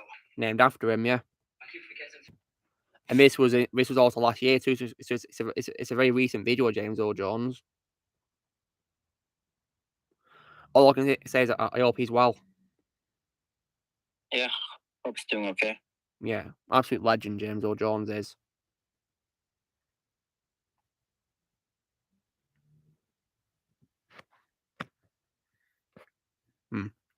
And also when it comes, of course, to Star Wars, I think it's literally just become a TV show franchise nowadays. That's all it is now. That's not what Star Wars was supposed to be. It's supposed to be movies. Yeah. Something you should watch in theaters. And thankfully, many actors, of course, are going against that, of course. I mean, you have Gina. I mean, she's thankfully, stayed well away from Star Wars, hasn't she, ever since she was wrongfully fired. Yeah, but on the bright side, she's doing better at Daily Wire. Yeah, I think she's better off without Star Wars, to be honest. I mean, Wildcard June will always be my favorite role of hers. I think she's doing the right thing keeping away from Star Wars for her own sake. And Liam Neeson also earned my respect when he slammed Disney Star Wars as well, and he said he won't return as Qui-Gon. And there's no need. There's no need for Qui-Gon at all. Yeah, I mean, I don't even understand why Qui-Gon was so wasted in that show. He only appeared for one scene and didn't appear to guide Obi-Wan Kenobi as a voice. Doesn't make any sense at all. They could have even had flashbacks too, as well, of him training Obi-Wan. Because when you see Liam Neeson in that cameo, guys, he looks great for his age in that cameo. So they could have probably had him film flashbacks of Qui-Gon training Obi-Wan, couldn't they? But no, they didn't do that, did they? Because they don't think, do they? Then again, though, guys, I knew the Kenobi show was doomed from the very beginning when it got announced. Ever since they announced the rematch between Obi-Wan and Darth Vader, as soon as they announced that, I knew he was going to die.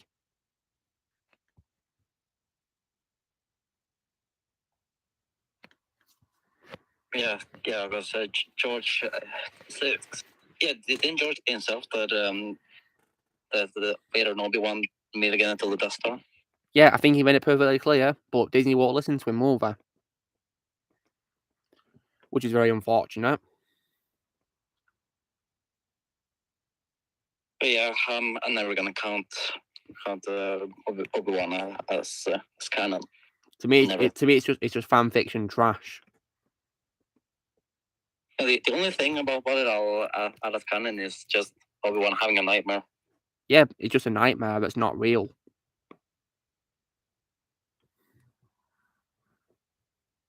Oh, and also the actress who played Leia, so the actress who played young Leia also earned a bit of respect from me too. I mean, what did she say, Shadow? Yeah, let's just say that she slammed that really cartoony chase scene in. Yeah, it was cartoony. Yeah, she ain't wrong, is she? Yeah, when that's coming from a kid, you know you screwed up. Mm-hmm.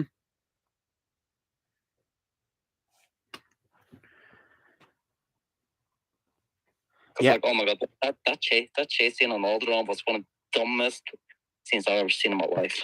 I mean, Charlotte, did you laugh at it? Because it was that bad. I actually did. I mean, I can't say I blame you. yeah, three adult characters failing to catch a little kid. That's embarrassing.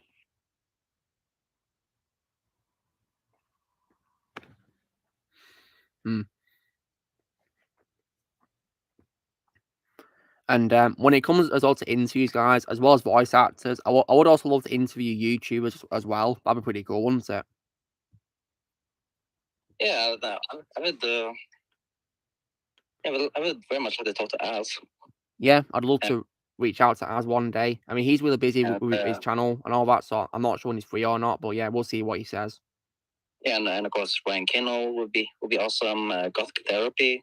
Yeah, I don't see why not. I mean, but obviously, I can't speak to them on today because they're Jewish, Shadow, so they're going to be off social media today, which I totally understand because of their religion.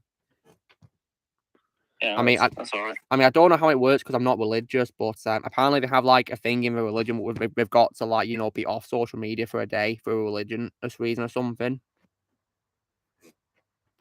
Completely offline, basically. Wait, what? We're just talking about potential YouTubers, Blaze, who I could interview. That's all. Oh, okay. Take care, Noxwave. So yeah, I'd have to pull it into Gothic Therapy on a day when they're free, of course. So yeah, it won't be Saturday because we're off for religious reasons. I would, however, love to interview Josiah Rise as well. Oh, that would be awesome. Yeah, I'll probably tag him in a tweet and ask if he accepts interview requests and see what he says. Oh yeah, Luke, did you see what I sent you on Facebook? No, what is it, Blaze? Let me check. Well, yeah, oh, wow, it's Liam O'Brien. Nice. You're going to add him, Blaze? Yeah, I already sent him a message. Yeah, but all, even though I'm not religious, I respect other people's religions. Yeah. Yeah, I do know that the Gothic Therapy interviewed just at one point. Yeah, I think they did. Yeah, they had. Yeah, they are good friends with Josiah, and plus I've also been on one of their streams too, Shadow. In case you're wondering. Yeah, I saw it. You saw it, did you? Nice one. The No Way Home review. Yeah, that was a lot of fun to do. I love that stream, being on there with them.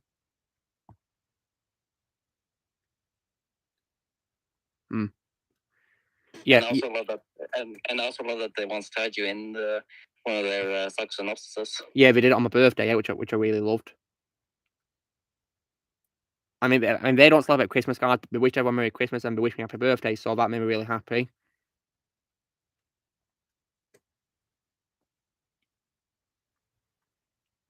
Yes, Groupie 7's all the way is a disgrace. Thankfully, Steve Rogers is more likable than him, isn't he? Thankfully. Yeah. But it turns out in real life he's an absolute disgrace, isn't he? Isn't he? Piss Evans, as I call him. Yeah, or Idiot Evans. Idiot be good too, yeah. Because he's an idiot. Or Racist Evans. Susie was just there at the door then. Yeah, look what I found. This is just crazy. Yeah. Just look at him. Like a MODOK. Yeah, well, what? Oh my... No, not MODOK. Stay tuned for Tuesday about Dorlet. Some of that. No. Oh god, that's hideous, Blaze. I know, right? Yeah. You think it's a fan-made MODOK, but it's not. It's real. From a movie, it's real. And it's absolutely hideous.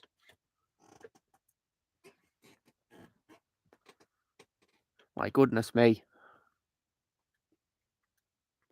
So, when it comes to YouTubers, guys, I would love to interview Josiah. So, I'll tag him on Twitter and ask if he accepts interview requests and all that and see what he says, and we'll see.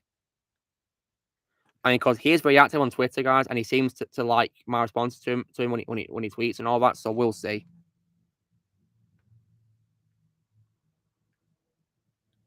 Yeah, I think it would be an honor to talk to him. Yeah, he's a really cool guy, Josiah, and I watch his videos, and I love it how he covers videos of people slamming waterness, and it makes me earn respect for more people. I love that. And when it comes to other YouTubers I would like to talk to, that would be the Quartering, for one thing. Oh yeah, him. He's cool. And Jeremy from Geeks and Gamers. Yeah, good old D-Day Cobra.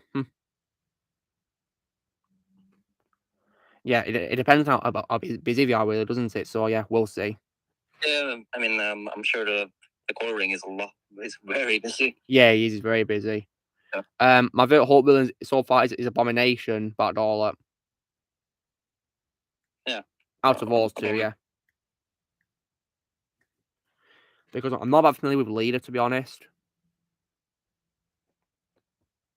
And speaking of actors who slam waterness, of course, this week, guys, I finally managed to watch all of Tulsa King, and I absolutely loved it.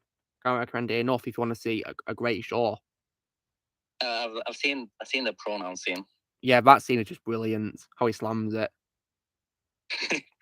That scene always made me laugh because it's so good. Yeah, because I think the whole pronouns thing is just stupid.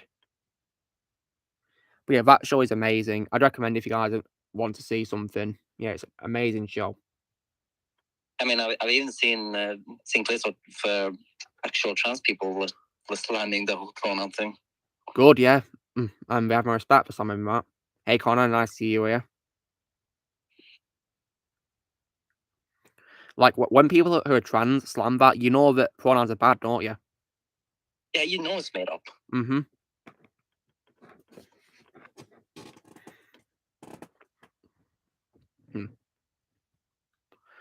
And, yeah. You saw Megamind, Connor. That's cool. I'm glad you loved it. I love Megamind. Great movie. That movie is absolutely great.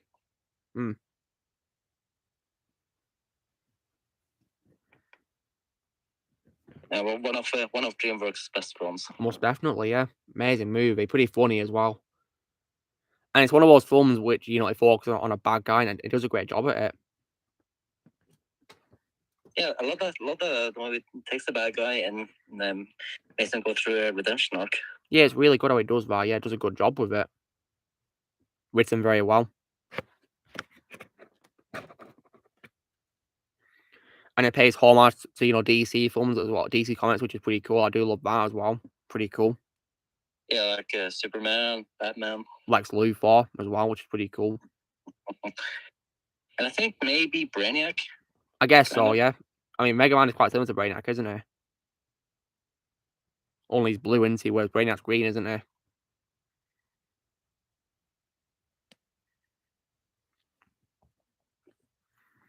Yeah, same, Connor. So... But apparently they're doing a TV show of Mega Man for some reason, so like, oh god. It's not gonna be like an unnecessary sequel. Probably, yeah. I'm not gonna watch it. I don't care for it. It ended perfectly with the first movie. Yeah. Speaking of show sequels, I will probably watch Up Dog Day as well. That is a good sequel. Yeah, I'll probably watch it at Asna, but I don't plan to watch Up Carl's date thing because I don't think Carl should go on a date, to be honest. I think his true love was Ellie, wasn't she? It was Ellie. Yeah, I don't think him going on a date is a good idea, to be honest. But by doing that, it makes the entire Up movie completely pointless. Because Carl would love her so much, but he went to Paradise Falls for her. Made through all that trouble in the movie, just for her. And the house got to there, didn't it, as well? He fulfilled her dreams of getting the house to Paradise Falls. That is dedication. Beyond it. Yeah, we got to give lots of praise to Carl, especially because he was an old age pensioner doing that. Just amazing. Oh, you're in for a treat, Connor. Speed's awesome. I love Speed. Just don't watch a sequel because it's trash. One of the worst sequels of all time. I'd recommend to avoid Speed E2 Cruise Control. It's absolutely horrible. You can see why Keanu Reeves backed out to returning for it because he hated the script. I feel so bad for Willem Dafoe. Yeah, his villain in that film was terrible. Really terrible. Anyway, guys, so that is 3 hours of stream. That was really fun, wasn't it? Really fun. So yeah, thank you for tuning in, guys, and I hope you all had a great time talking. So yeah, thank you for watching. So drill, guys. Be sure to give this video a like. Also, be sure to let me a comment what you guys thought of tonight's stream if you tuned in to see it, and also please go subscribe to my guests and go show them love and support on my channels. Also, be sure to join Team Prime by pressing subscribe and release from the future. If you'd like to be a member, you can press on using the piece ads or description, and we will see you all later. Right, see you guys. Take care.